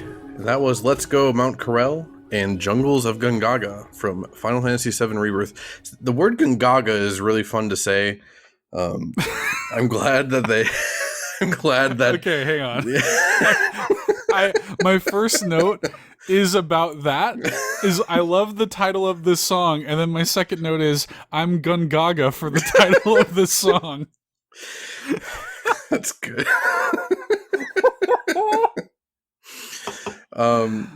So as someone who this is the first time unpacking the Final Fantasy VII Rebirth soundtrack, what did you think about, we can start with Let's Go Mount Corel, I guess. Okay. Yeah. So yeah, I mean, I mentioned this earlier. I purposefully abstained from listening to this soundtrack. It's like even the soundtrack for 7 Remake is insane. Yes. Like it was so good even back then. So much variety, so many cool rearrangements and stuff. Like I love that soundtrack already. Mm-hmm. I was completely confident that Rebirth would follow suit, and just listening to the stuff that like you've kind of cherry picked for this, I was not prepared for like how hard some of this stuff was gonna go. And like Let's Go Mount Corel, when it started, I was like, oh, like it's kind of crazy how, I don't know, it's got this like kind of scary, like ominous buildup, and it's weird when I look back at it and I listen to it a couple more times, like that scary buildup to it is so strange compared to how hopeful and motivating like the song winds up becoming. We mentioned it before the break, but that exclamation mark at the end of the title is so good. Mm-hmm. Because like I don't know, like one of my notes here at the end of my notes, it just says I can run through a brick wall. I feel like I feel charged by it, like the reverberating keys and strings, the way the song just builds and builds, and eventually they bring in electric guitar. Like, yeah, man, I don't know. Like, I don't even know what the context of it is in the game, but like, it, like, I'm assuming it has something to do with climbing a mountain, because that's what it feels like. Yeah. Yeah, so I'll provide multiple contexts for this. So yeah, it's when you're on your way between Costa del Sol, which is like the resort, like tropical resort town of Final Fantasy VII, and then Corel, which is Barrett's hometown, and it's destroyed due to a reactor accident years ago, and like it is just completely impoverished. And yeah, it is directly contrasted against the opulence of Costa del Sol. Have we said opulence like 4 times on this episode? I feel like it's been a very opulent episode. Yeah. So there's that. Like I get the sense that they want it to seem, I don't know, like you're still in a good place. Like Costa del Sol, that whole area is very, again, tropical and like beautiful, and it's a resort town and stuff. So you're kind of coming off the high of that, and you don't really know what's happened at Corel. Like Barrett does, but he's not sharing it with you, kind of thing. Like he is anxious about wanting to get there. He doesn't want to be faced with his own past. And again, if you've played the original Final Fantasy VII, this is all there too. It's just more subtext than text, I guess. But also, this is kind of when Cloud starts mentally breaking down more. And again, I don't think that's spoiling anything, but if you've only played Final Fantasy VII and not Remake and Rebirth, you know that like there's a whole reason why Cloud is a weirdo creep in Final Fantasy VII. But that reveal doesn't happen in the original game until much later. Like that's like a last third of the game kind of reveal of Cloud, right? But they can't really dance around it in the way they're presenting the story in this remake trilogy. So like they have to find these moments where it's like, oh, Cloud's being weird, maybe we should do something about this. And this is one of the first moments that I remember where like the characters are like outwardly showing concern about Cloud's like deteriorating mental state, and like he kind of snaps back, and that's when you start going up the mountain. And I think it's a forced party of you, Aerith, and Red, and then the others are scouting ahead of you, kind of thing. So I think it's a whole lot of things, right? I think it's just meant to be like it is meant to be inspiring and like to get you to push on, because like Cloud he's on this very specific mission and he's not doing well, but even he doesn't understand why or how bad his mental state is. So I think that is all what's wrapped around that is all the context wrapped around this song. That makes sense. I mean, yeah, like it is a motivating, like yeah, I can run through a brick wall. Like I want to get on a treadmill or something listening to this song. Oh yeah, when the guitar starts in, I think that was around like I don't remember where that, I didn't write that down in my notes, but yeah, the guitar is insane. I love that there's like a kids choir at one point for like 2 seconds. There's like a Phil Collins like breakdown going on around 3 minutes in. There's a lot of stuff happening in this song, and like the word I kept coming back to thinking about Final Fantasy VII Rebirth soundtrack is audacious. Like they had the gall to make a soundtrack with like 400 songs in it. Like now granted, they do bring back a lot of stuff from Remake, like to fill as like background music or whatever, but like I don't know, I feel like people have a certain expectation with like Final Fantasy soundtracks in general, but also with like Remake soundtracks. And I wonder if you noticed this. I didn't even notice this myself. All of the Final Fantasy VII Rebirth songs I picked today, all 5 of them, not one of them is a rearrangement of an original Final Fantasy VII song. These are all original to Rebirth. And I didn't realize that I did that. There's plenty of really good rearrangements. I'm sure I'll have stuff playing behind us while we talk in the editing phase. But like, yeah, for me, in both Remake and Rebirth, it's the new stuff that is the most standout. When I was looking for YouTube comments, I saw someone comparing Let's Go Mount Krell to the chapter in Remake where you and Aerith are going through like the collapsed highway or collapsed expressway, I think it's called. And that's playing like a fully original song that wasn't in Final Fantasy VII. And that is also my favorite song in Remake, which is, again, saying a lot. That soundtrack is phenomenal. But I don't know, this really had similar vibes to that collapsed expressway song to me. Like, it just felt like they were kind of letting loose. And now that I think about it, that's also, both areas also, you're forced to have Aerith in your party, which that doesn't happen that often in Rebirth either. So, I don't know, I also like to think that there's some subtext about, like, Aerith is trying to bring out the best in Cloud. But that's getting into my, like, Final Fantasy VII fanboy, like, headcanon. Yeah, that kind of stuff. But yeah, I don't know. But yeah, Let's Go Mount Krell and Collapse Expressway both have this like ethereal but also like hopeful tone to them that like most of this rest of the soundtrack just doesn't have. But yeah, I this is, like I said, I think this is my favorite song in the game, and that's saying a lot. It's a phenomenal soundtrack overall. Did you have anything you wanted to add before we talk about Jungles of Gungaga?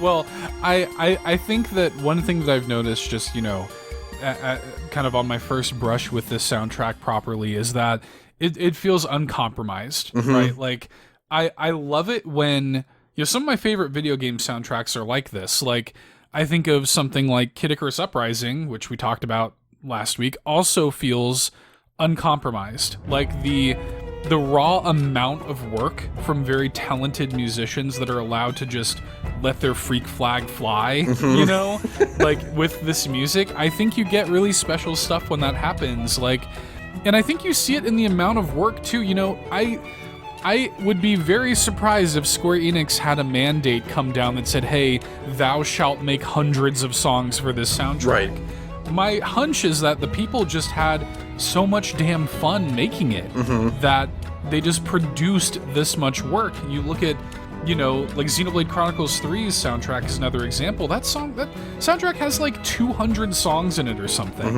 And there's so much work and variety and just like, yeah, the uncompromised nature of like allowing artists to make their art. Yeah, it can sometimes result in like messy, sort of unfocused opulence stuff, but yeah, and opulence, of course. But like every now and then, man, it's kind of nice. It's like it's kind of nice to, you know, put a whole stick of butter in the mashed potatoes. You know what I mean? Like, yeah, and it's good. Yeah, there's a lot I want to say about those specific points after the next break. But yeah, I guess let's do Jungles of Gungaga first. This song, again, as far as I'm aware, this is a fully original song. I don't remember anything like this in Final Fantasy VII. I don't know. I don't know what I was expecting out of Gungaga. So in the original Final Fantasy VII, this area is completely optional. It's easily missable. Right. Whereas in Rebirth, it is a full section of the game. It's like a fifth of the game or something like that. There's maybe the most important story moments in the game happen here. They also bring back characters from Crisis Core that hadn't been seen since.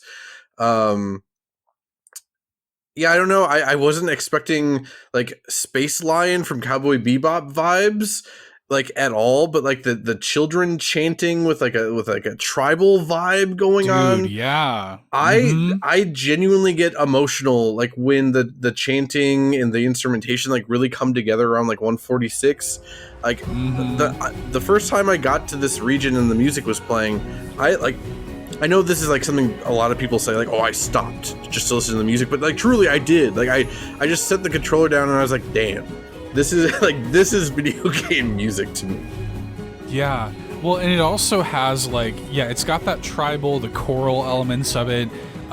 It's got a lot of like marimba and melodica that it uses in the song, which gives it kind of like an N64 Super Nintendo RPG coded, sort of like it kind of sounds like it would not be out of place like in a Chrono Trigger or something like that, and I really like that about it. And then like that there's a breakdown around 114 that leads into the portion of the song that you're talking about, and it goes into like minor key. It's kind of scary, like it kind of like does this thing with like different kinds of drums and stuff, and then it kind of like swoops back in, and kind of like brings you back to kind of the core thing with the voices. And yeah, man, I don't know. I have gone gaga for this song.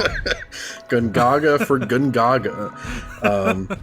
I'll also, just to add more context to like the story and like the gameplay, this is kind of the last section of the game where it feels like the characters are able to hang out with each other in a more not carefree way, but like less troubled way, like before it gets real. Yeah, like the big stuff starts like shifting at the end of this chapter. So this feels like, this jungle region kind of feels like the last time you're able to more like hang out with your friends kind of before stuff starts getting really bad. And I've gone on record before saying like I find the original Final Fantasy VII to be very overrated, and that's true, but that doesn't mean I don't also love it.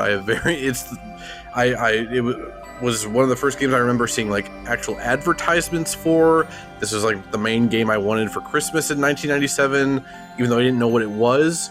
But the ads got to me as a 7-year-old kid. But I didn't realize how much I loved the characters of Final Fantasy VII in the world until Remake. I spent 5 years of my life assuming that Final Fantasy VII Remake was going to be bad. And I think some people would argue it is, and I say you're dumb. I say Final Fantasy VII Remake actually ended up being shockingly awesome. And I think, it's a shame that Rebirth apparently sold like hot trash, because it is like better in every single way than Remake. You don't even have to engage with all the open world stuff if you don't want to. I do agree that the open world stuff is pretty half-baked and not super interesting, but hey, you don't have to do it. You can just enjoy the story for what it is and get a good like 40 to 50 hours out of it. But like I said, Gungaga it made me emotional in multiple ways that I wasn't expecting, especially revisiting it after having completed the story and seeing where things are headed, seeing like what changed between the original game and this second remake entry. As someone that loves these characters, it feels nostalgic now because of like how the music is, and also, like I said, the fact that it's the last time the characters are kind of allowed to be around each other and express love to each other in a way that it doesn't feel like the world is collapsing in around them, at least not fully yet. That said, do we want to go on our second Final Fantasy VII break? And then let's do it. Okay.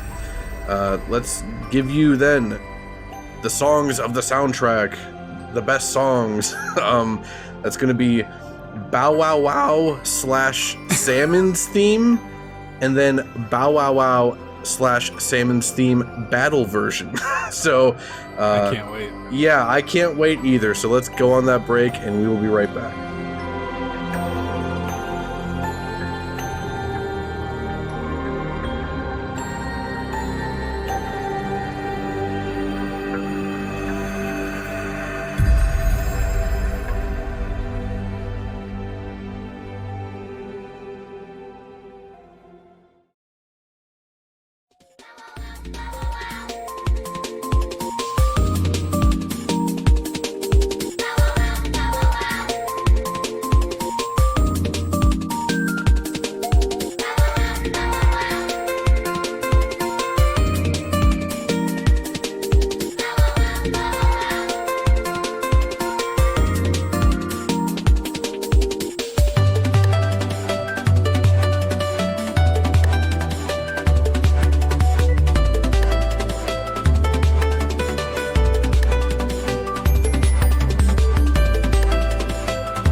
once again, that was Bow Wow Wow and Bow Wow Wow battle version, or again, Salmon's theme and Salmon's theme battle version. Between Gungaga and Bow Wow Wow, I'm just having a lot of fun right now. It's great to be able to say things. Fun titles. Yeah.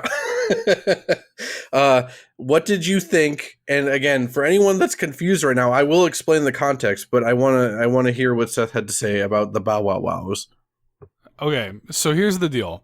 I know nothing about like what the context of this song is. Uh-huh. So my perspective coming into this was very weird and interesting because I've got no, like, I was trying to think of like where this could possibly, like, do we meet a dog character at some point named Salmon? I'm assuming that's what happens here, but like the music that plays for this is, I get the sense that this is one of those like no reason to go this hard sort of things. Yeah. Like you sent me that Gus song, and that kind of had that flavor too, where it's like, why did we go this hard on this like throwaway little thing? That's kind of the vibe that I had. But then I saw there's a battle version. I'm like, okay, so do we fight a dog monster, or is that kind of what's going on? Because the battle version kind of has this like 80s rock, like Pat Benatar flavor to it. Sure. And it's like, it's not at all what I thought it was going to be. And I'll say that now, after listening to this, when I walked my dog this morning right before coming on to record the show, that was what I played in my ear as I was walking my dog. Of we course. were walking, and I just heard bow wow wow in my ear. I mean, and it was pretty good. The child saying bow wow wow is absolutely iconic. It's it was the moment of the game for me in a lot of ways, honestly, because I was like, what are they doing? And this is what I mean when I say this soundtrack is audacious, because yeah, these two songs like shouldn't exist. Okay, let me explain the context, and really it's probably going to feel even more like I'm describing a fever dream to you when you actually understand the context. So the song plays on a side quest in the second area of the game, the Junon region. The mayor of this town asks you to escort her dog Salmon to go see her son who's eloped, but she's trying to send her son money, and she wants, instead of giving you, Cloud, the money, she gives the dog the money, and you are protecting the dog. So that's already funny, but because of like the characters of your main party members of Final Fantasy VII, Barrett starts waxing poetic about like being a parent, and starts worrying about like if he's going to be able to let Marlene go when she's older. Like that, he's like, I understand why this woman, she's still sending her son money even though he doesn't even want it. Like I get it as a parent. Like I wouldn't be able to let my daughter go either. And then Cloud is having to like reassure Barrett that he's a good father. And this is all while you're fighting monsters and protecting a dog named Salmon. It again made me emotional, because also, regardless of like Barrett worrying about being a good father to Marlene, that's all very sweet and cute, and that comes up many, many times throughout both Remake and Rebirth. It was more so seeing Cloud actually start bonding with Barrett, because that doesn't really happen much in Remake, but they really do a good job of it here, of like Cloud kind of becomes Barrett's like leg to stand on in a lot of ways, even again as Cloud is going through like crippling like whatever mental disorder he's going through. Without getting into spoilers, he's still there for Barrett, and it's genuinely really beautiful. What I also want to shout out about both of these songs are the lyrics, which I understand they might be hard to understand, especially if you don't have context. So the lyrics, I'll read the battle version lyrics because I think this gives more story. It's go all out, little stamp, fight for us, little stamp. If only we could have such hearts as big as stamps and Shinra's. And then it goes on to say, he's a good boy who never stops, bow wow wow, because he's always kicking bad guy butt. He's a good boy who never stops, bow wow wow. Also, I guess I should explain who Stamp is. Stamp is the corporate, like, kid-friendly mascot for Shinra. So what this is a song that in universe was made as a propaganda piece to lure children into military service for the Shinra Corporation, and it's a banger. It's insane. And again, that's what I mean by audacity. It was like, not only is this song insane, and they made it for this side quest about, like, parenting, where you're escorting a dog, but it also has context in universe. Is like, yeah, this is actually a song that must diegetically exist in this universe, because they're singing about how big hearts the Shinra has, the evil conglomerate that's destroying the earth. There are so many layers of insanity in just these two very short, little goofy songs. You know, I'm not always the biggest fan of humor through music. I think I think a lot of people are the same way. I know you're not, but, like, I think that's why I'm kind of naturally repelled by most, like, musicals, is I don't like humor, and even just, like, full on storytelling through music. It takes a lot for me to be sold on that. Like, and even when when it is sold on me, it's in smaller doses. Like when Steven Universe does, like, a musical episode, like, I'm okay with that. That fits everything. Also, I've been with these characters for however many seasons. It works there. But yeah, again, when it comes to humor specifically, I don't do well with music that has funny lyrics. But that's like half of the soundtrack, and it really works. There are so many just throwaway songs. There's a song for a mercenary. Well, she's not actually a mercenary, but she's kind of globbing off of your fame and claiming that she's a mercenary, Kyrie, and she has her own song about, like, being the new mercenary in town. And you've mentioned Gus's theme. That's like this whole, again, I hate to keep using the word opulent, but it's this whole opulent theme for this horrible man who's like a sex trafficker and whatever, but, like, it's crazy. It's ridiculous. Yeah. And I think while playing the game, I think a lot of these details are easy to get lost, because when I first started the Salmon Quest, I didn't even notice that there were lyrics. It's hard to hear with all the, like, noise going on between talking and fighting and blah blah blah. And it wasn't until later that I realized, like, oh, there's actual discernible lyrics here. So I will say that, yes, the actual game is sometimes not the best delivery method for these insane songs.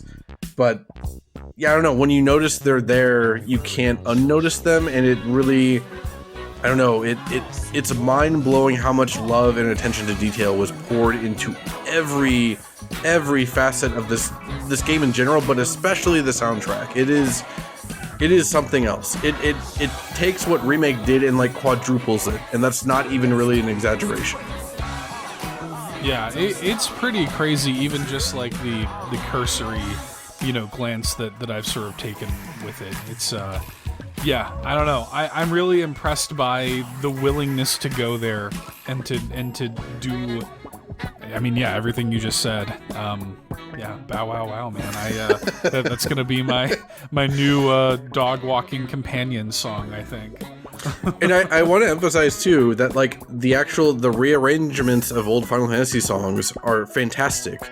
I won't go into story or spoiler reasons why, but there's even a new version of Battle at the Big Bridge from Final Fantasy V in here, which is my favorite Final Fantasy boss theme of all time, and it is awesome. It goes, I won't even, it doesn't matter. It's awesome. But maybe in that case, if you're planning on playing the game, don't look up that one ahead of time. Maybe just get there yourself, because the reasoning it's there is very weird and interesting and good. But I think that's all I wanted to say about Final Fantasy VII Rebirth. Again, reserve the right to, like, maybe do a full episode of this down the road, but it's just, the problem is the soundtrack is so massive that I don't know how we'd handle it, so that's kind of why, for right now, we've relegated it here. Mm-hmm. Yeah, well, I would love to reopen this Pandora's box at some point. hopefully I can play the game at a certain point. Or I will say, hearing you talk about it through this context is like, I wish people talked about the game the way that you just were, because like I feel like a lot of the dialogue and discourse around the game has been about how like oppressive the amount of mini games are and how bland the open world is and stuff. And it's true, there's a lot of mini games. Sure. Yeah, but like the stuff that you're like, I wish more people were highlighting what you're highlighting, because okay, yeah, like this sounds like something I would want to play. So yeah, I don't know. I'll have to make time for it someday. I think the issue is that you and I are a specific type of like, we get certain hyperfixations and it doesn't let go. I know you talked about this recently. Sure. And for me, for whatever reason, the Final Fantasy VII Remake trilogy has become one of those, and like, I couldn't not play this game regardless of what anyone else told me. Like, it was just going to happen regardless. Mm-hmm. I mean, yeah, it was my most anticipated game coming into this year. Again, it is not my favorite game of the year already, so it'll probably fall even further, I would guess, by the time the year is up. But soundtrack-wise, I think there's basically only one game that can top it as of right now, and it's the game we're about to talk about. Oh, snap. Okay. Shall we get into it then? Yeah, do we want to go on a break first to introduce a couple songs Okay. as well as the game itself? Yeah, I think the first two songs that I have listed here are probably the perfect summation of everything Tekken 8 is. Yeah. Do you want to do the honors and read off what we're about to play? All right. Okay, everybody. Please sit back and enjoy from the Tekken 8 soundtrack, Neo City Climax and Hibiscus. I'm very glad that Hibiscus made it onto the break music.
And that was, as Seth said, Neo City Climax and Hibiscus from the Tekken 8 soundtrack.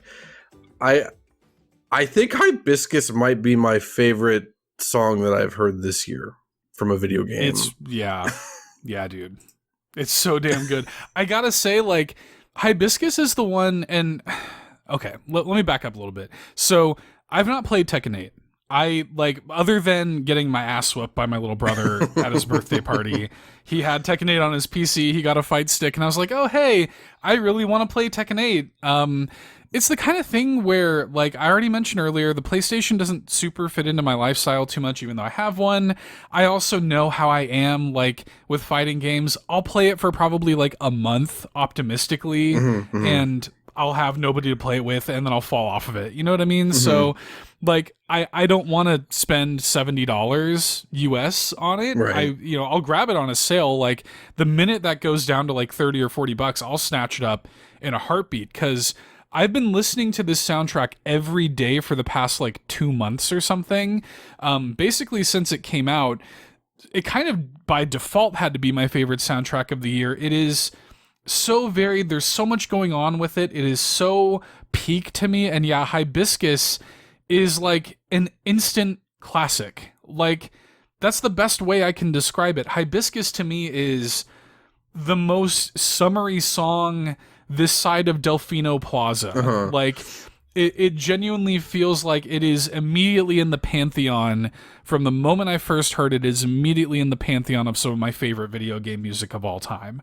Like, it just has all of the perfect ingredients for that good island vibe. The little hand drums, the marimba, the ukulele, the acoustic guitar, even some flute. It's got a little, like, solo in there. It's just... It's incredible. I'm glad that you like it as much as you do. It's even kind of cheating, because I think, like, in the way that horns are kind of cheating for you, they're also cheating for me, but, like, anytime there's, like, an emphasis on steel drums, I'm in.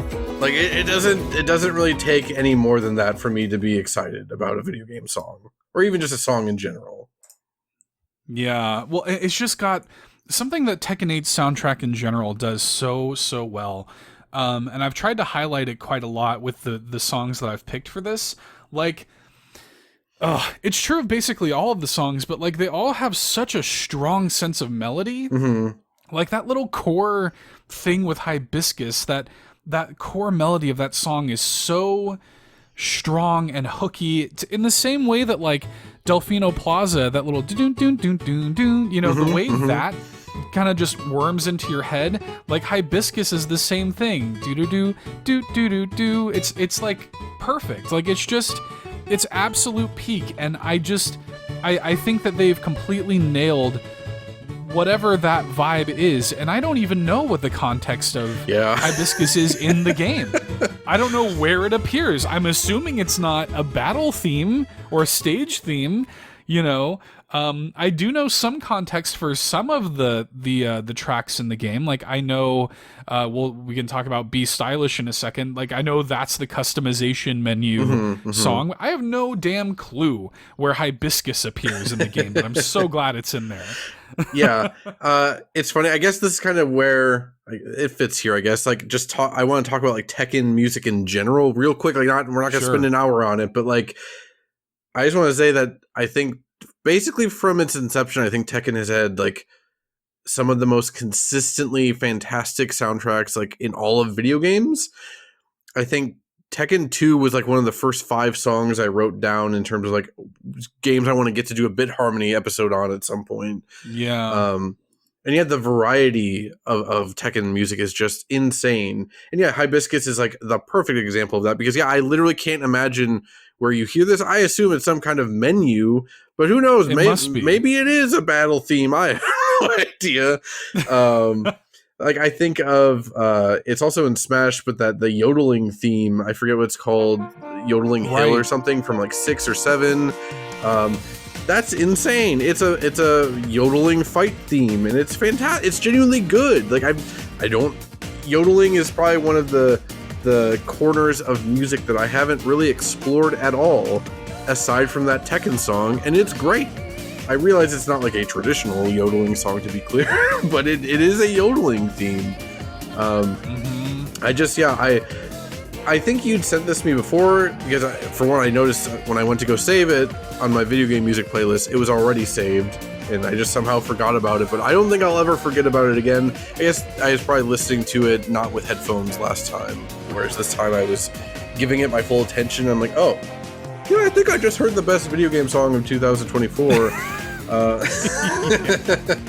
It's incredible, man. They have done such a great job with this game's soundtrack, and like, you know, I've quite enjoyed engaging with Tekken music, you know, kind of tangentially. The only Tekken games that I have like extensive personal experience with playing are the Tekken Tag Tournament games, which I think we talked about briefly in the 2000s episode.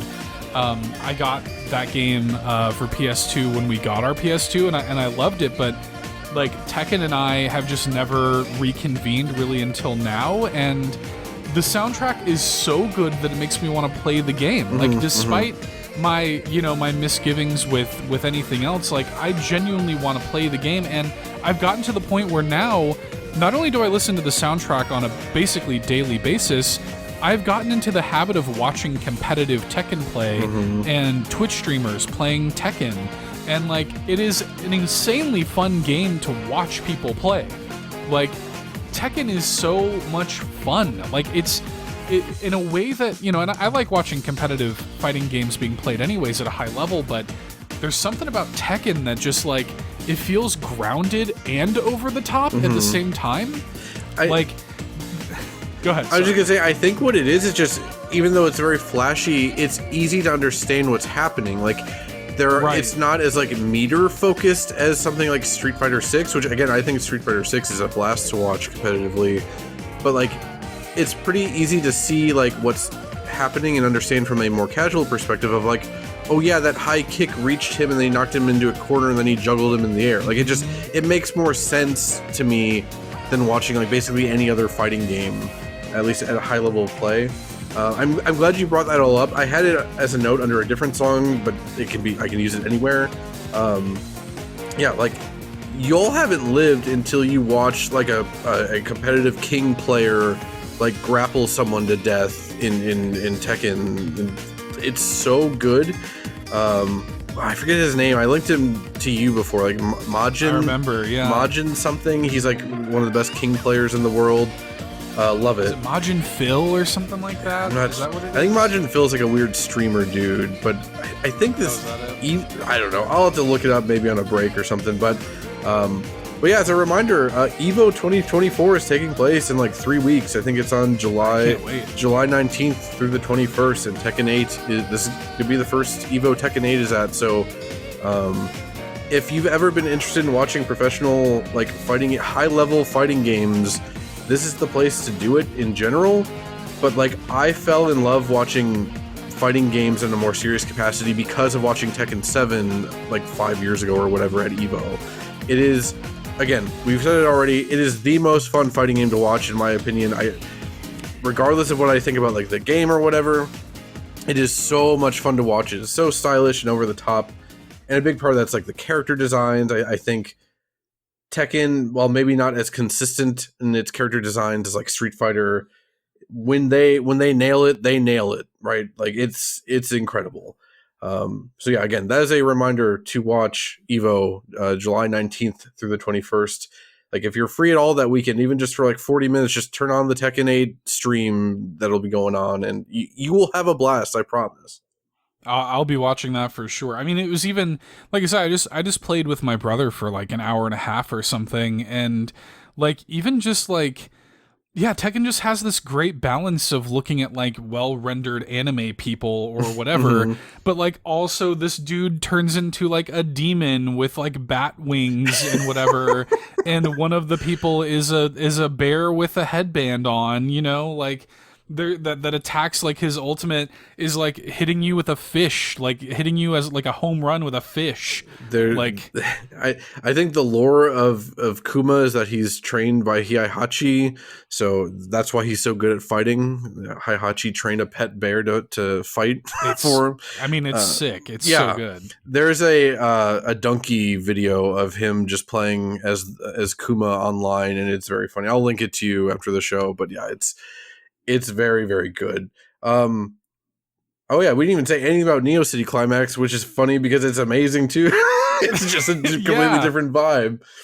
Yeah, this is a stage song, and from what I gather, and again, this is without any context in the game, every stage has got a normal and a climax version. And essentially the climax version is like a rearranged, hey, we just like cranked it up to like 12 kind of version of the songs, and typically the climax arrangements can be like quite different, like tonally from each one. So Neo City Climax to me like is the like Tekken 8 song, not my favorite on the soundtrack. Hibiscus is my favorite on the soundtrack. However, like this song, when I think of what Tekken 8 feels like, this is the song that comes into my mind. This like layered, exciting EDM, strong core melody, you know, driving, kind of like hands up, like I want, like that is exactly the flavor that I want out of a fighting game.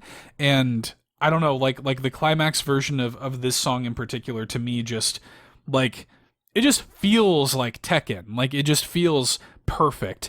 And you know, there's a lot of variety on this soundtrack, and there's a lot of like different vibes and flavors, but when I think Tekken, I think this song at this point. Yeah, agreed.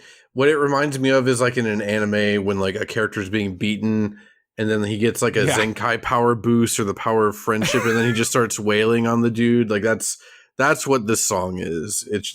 It's awesome. I don't really have many other notes besides like, it's just great. It has like a Mega Man X Legacy Collection main menu theme kind of vibe to it, but right. Yeah, I don't know.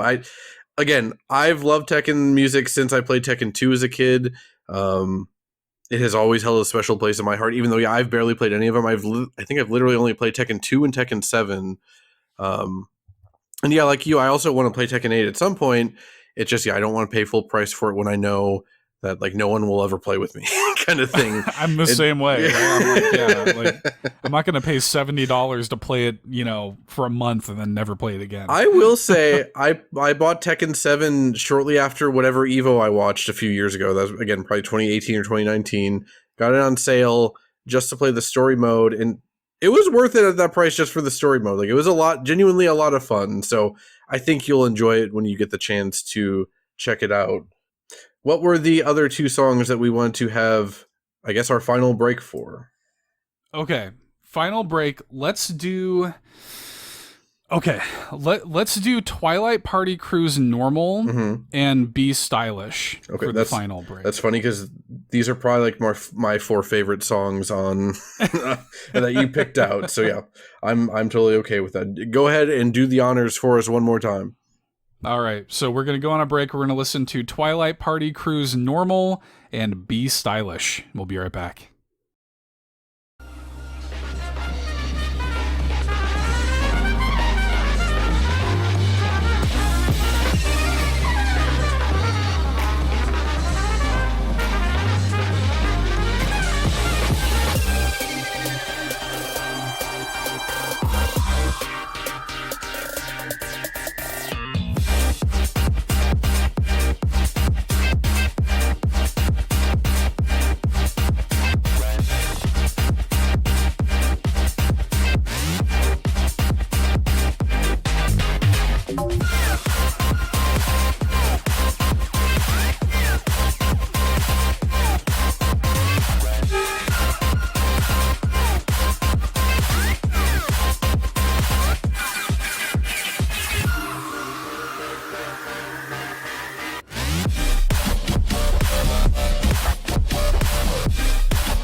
And once again, that was Be Stylish and the Twilight Party Cruise Normal from Tekken 8. Yeah, like I said before the break, these were like my favorite songs that I listened to or that you sent over from the soundtrack. I'll be honest, the first note I have, I think I already made this joke earlier, but I said, I think I started weeping when Be Stylish started. Right. It's just, again, anytime anything is even slightly reminding me of like anything Nujabes related, and if you don't know, Nujabes was like the Samurai Champloo composer, and he passed away far, far too young. Yeah, anytime anything is reminding me of Nujabes, like I get like emotional. It sends me like blasting back like 12 years ago to like, again, being that like dirtbag third shift Walmart stalker, getting Taco Bell and listening to this in my car. Yeah, I think Be Stylish is my second favorite right after Hibiscus. Yeah, it's really great. And this is, so I do know this is the song that plays when you customize your character, which another thing that Tekken and Tekken 8 in particular is kind of known for is how insane the character customization capabilities are. So like, yeah, like my first note is lo-fi beats to spend hours making a custom character to. Yeah. Like that's kind of what this is. And yeah, like I got all those same vibes that you did, but like, I don't know, man, like there's something about the song almost feels like it was improvised. Like the way the key solos kind of go crazy, like it almost feels like I imagine them in the studio making this. I imagine them just kind of feeling it out, like not necessarily having anything on paper and just kind of going, you know. And I love that. I love that feeling. It feels instantly nostalgic. Like it feels instantly like, I don't know. I imagine.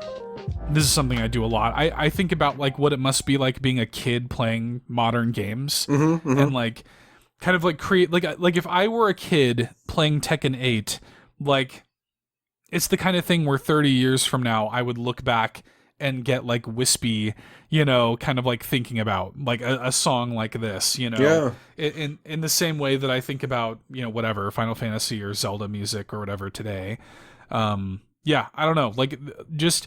This game's soundtrack has a way of feeling effortlessly iconic, and I guess like that's kind of the best like I guess phrase I can think of. Like it feels like it's making stamps all over the place, and I that's part of what, you know, what attracts me so much to it.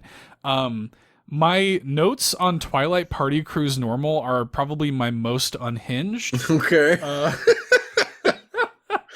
Because I don't remember writing this, and as I was flipping to this page on our break to pull up my notes here, I was just kind of laughing to myself at how stupid this is. So the first note that I have written here is champagne in my hand, I'm not concerned. That makes sense to me. I understand that one. Do you understand that reference? No, but I understand what the sentence means.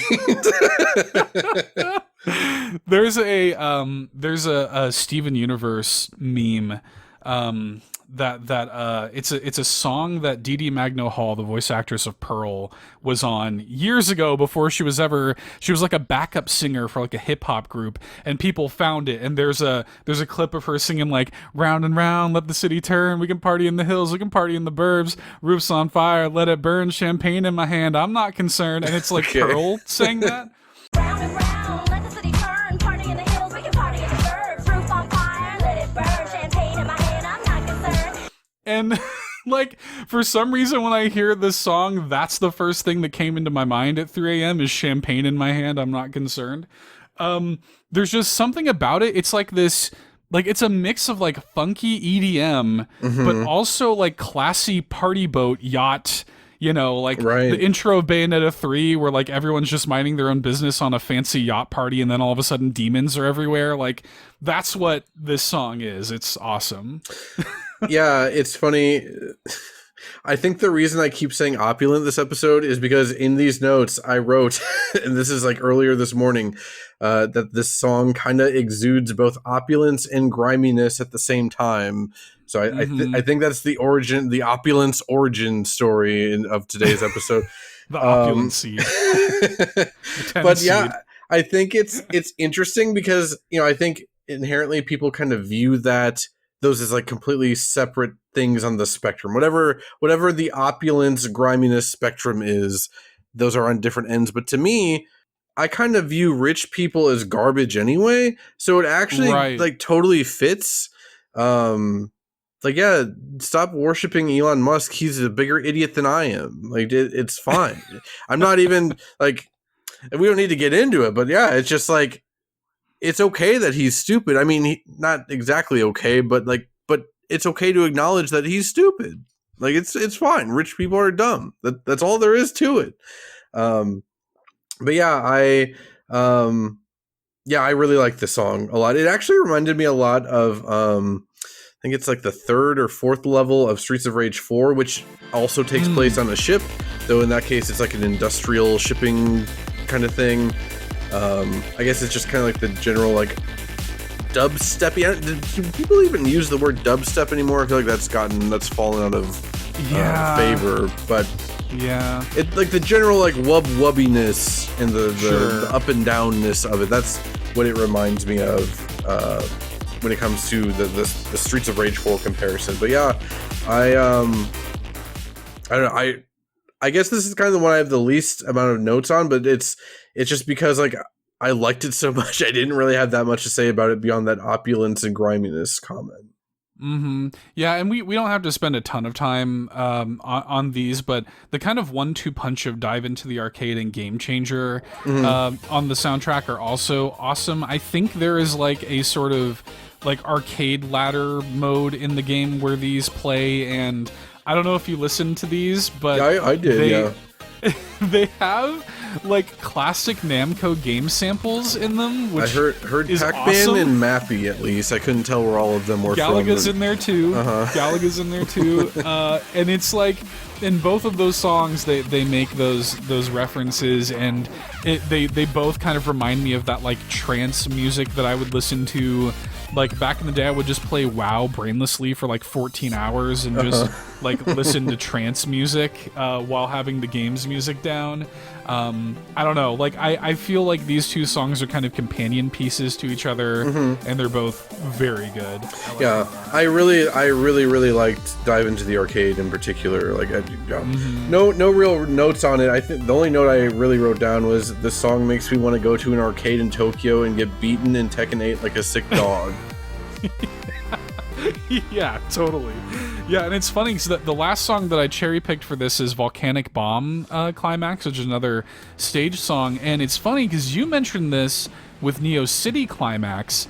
I have a note in here that literally says it has plenty of D&B driving beat, but it also feels like it could be the end credits of an anime movie, overcoming the odds, like the cheesy final act of the movie where the hero is activating the power of friendship is literally what I have written down. I mean, yeah, it's very easy to see. Yeah, Tekken just has such like inspirations from like shonen anime. I mean, I think it basically is a shonen anime, except that like allegiances change all the time, because like Kazuya used to be the the protagonist, and now he's like the evil dude and stuff. So it makes perfect sense in the, well, I shouldn't say it makes perfect sense. The story of Tekken is complete and utter gibberish, but in like a fun way, not in a Kingdom Hearts way, right?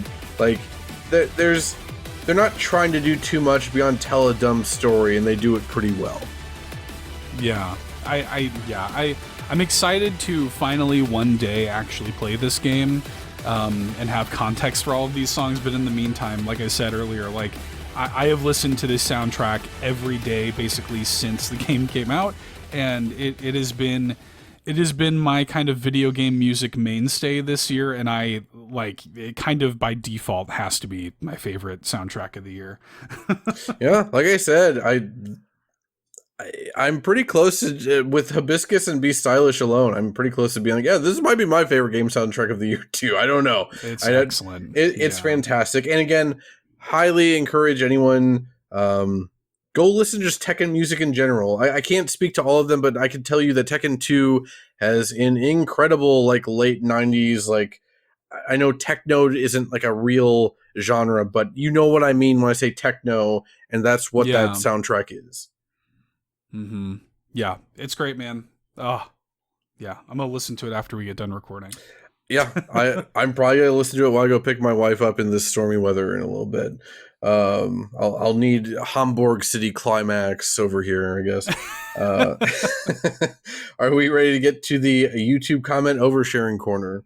Nothing would make me happier. Let's do it. Honestly, same in this case.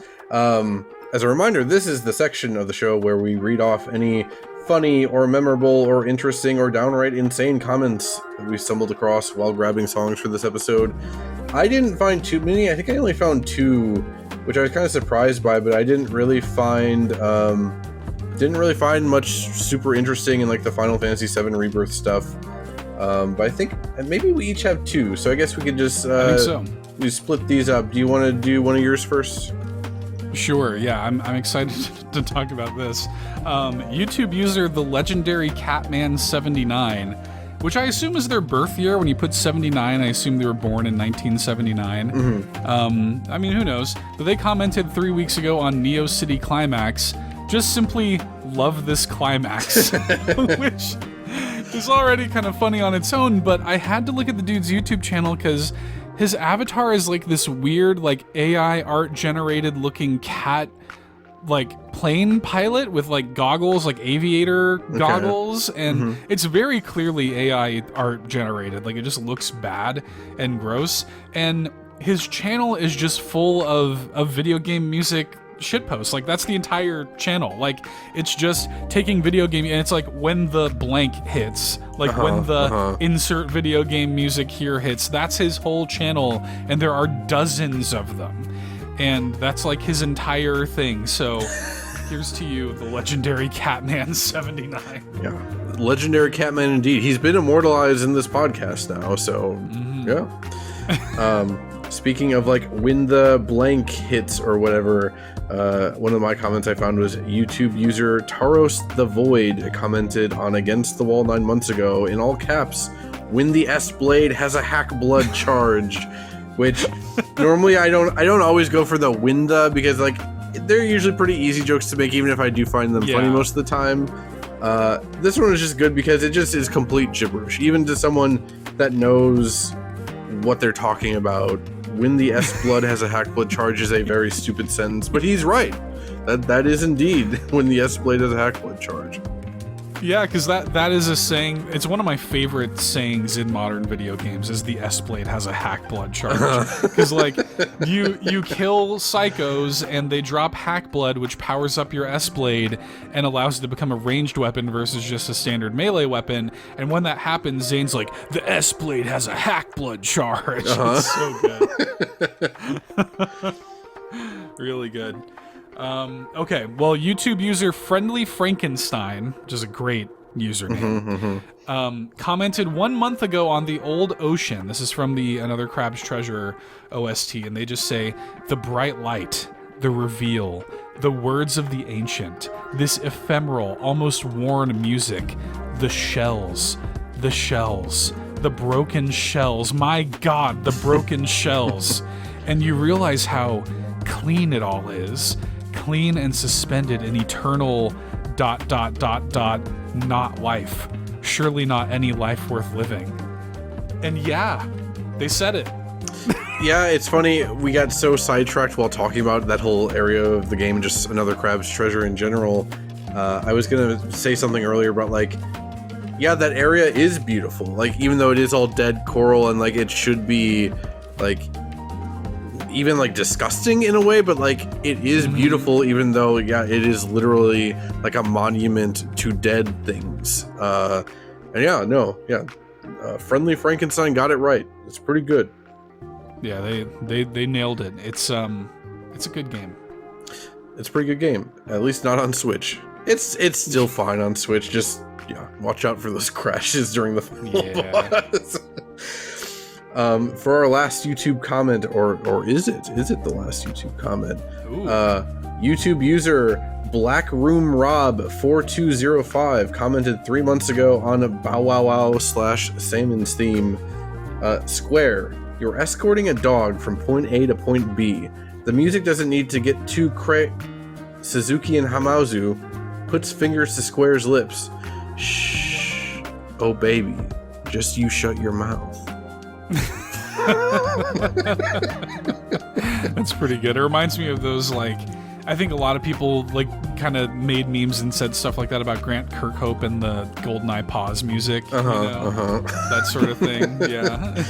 I don't know. I just like the oh baby, just you shut your mouth. Like not shut your mouth, but oh baby, just you shut your mouth. just you shut your mouth. It's very misogynistic, actually. It reminds me, did you ever watch that Sean Connery interview where he just casually talks about slapping women? No, I don't think so. He's like, yeah, if a woman gets out of line, I just give her a quick smack in the mouth. Like, he just says it, like, just, and I think to a woman, like, it's wild. It's like the craziest thing you've ever seen, and he's just so casually misogynistic, and he's like, I can get away with it because I'm Sean Connery. Yeah. It definitely has that vibe, just you shut your mouth.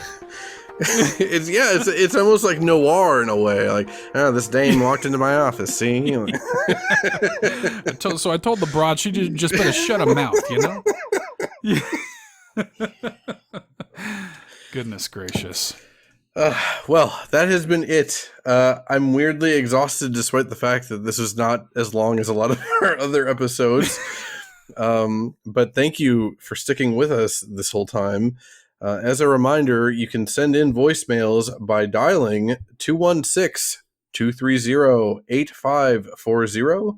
That is, once again, 216-230-8540. Or you can still send them to bitharmonypod@gmail.com. As a reminder, it doesn't always have to be about the theme. I would love to just take voicemails that are just about whatever you want them to be about. They don't even have to be music related if you don't want. This was just a good episode to remind people that that you can send in voicemails with song requests like Wilkins did this episode. Totally. Yeah, we welcome it. We always appreciate voicemails. And call in with them. That number again is 216-230-8540. Had to get it in one last time. Yeah, of course. Well, real quick, also, you can join the Discord. Links to all this stuff are in the show notes. Join the Discord. There's a BitHarmony sub-channel in there where you can sound off on show topics, join the community, chat about the show, video game music in general, whatever you want to do. And you can also support the show on Patreon for early access to the show and other exclusive content that goes up there on Patreon. There's a 7-day free trial to it. And Matt, if you'll allow me, I'll go ahead and thank the patrons here. Yep. At the end of the show. Please go for it. BitHarmony is made possible by viewers like you. Thank you to our patrons, starting with our Golden Banana tier. Thank you to Rob Yapel, Sean O'Baggins, Ashton, Tim A, a.k.a. NeoPrime33, a.k.a. Nintendo Dad number 4, Phelan Ward, Bill Tucker, Marcus O'Neill, Liam D, Gamer Jason, Andrew Wilkins, Alan, #LookToTheCookie, Solo, SAZ, and blah, blah, blah. Thank you to our Golden Banana Bunch. Again, 7-day free trial to that tier. You can join the ranks of those fine folks. Thank you to our Triforce tier supporters, Josh Vaughn, John Cummins, Sparky, Adam Caparello, Shy Guy, Danielina Hosa, Dan and Luma, Bowza, The Don Rob, Foolish Fuji, and of course, Uncle Randy. Big thanks to everybody who supports the show on Patreon. We really appreciate it. Yeah, thanks. With that said, our next episode is on July 14th. As I threatened, it will be on Mystical Ninja 64, no matter what these notes say. No, are we doing the original Super Monkey Ball? Yeah, well, I mean, here's the thing, right? Because Super Monkey Ball makes a lot of sense. We just had a new entry come out. I sort of feel like, because let's face it, there's only like 3 good ones anyway. We could make it an all-encompassing sort of Super Monkey Ball episode and use that as an excuse to talk about 1 and 2, which are like the good ones, but also work in things like gotta talk about Hello Banana from Banana Mania. We gotta talk about some of this new Banana Rumble stuff.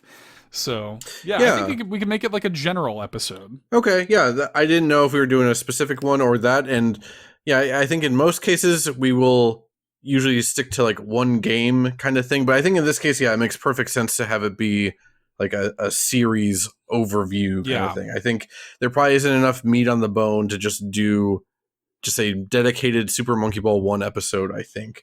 Right. So yeah, that is on July 14th. Again, it is Super Monkey Ball, not Mystical Ninja 64. Taking us out this week, and I know Shy Guy has probably been gnashing his teeth this whole time asking where is the Splatoon 3 side order? The talks, and sorry we didn't get to really talk about it, but I didn't really have another good place to put this. Our outro this week is Spectrum Obligato Ebb and Flow, the Splatoon 3 side order remix of Ebb and Flow. And before taking us out is one final YouTube comment. This is from YouTube user OG Degenerate 7369, commented 1 month ago on Ebb and Flow. They deadass rebooted the Rogue AI with the power of lesbians and music, which, that, like all good YouTube comments, that really sums it all up. I couldn't think of a better summary. That sums up the ending of Splatoon 3 side order. And hey, it takes us out as we close out Pride Month. The only way we know how. I didn't even realize. Wow. Life is just full of happy coincidences, and I'm glad I stumbled right into that one. So, once again, taking us out this week is Spectrum Obligato Ebb and Flow from the Splatoon 3 side order DLC. We will see you all next time for some Super Monkey Ball talk. Bye-bye.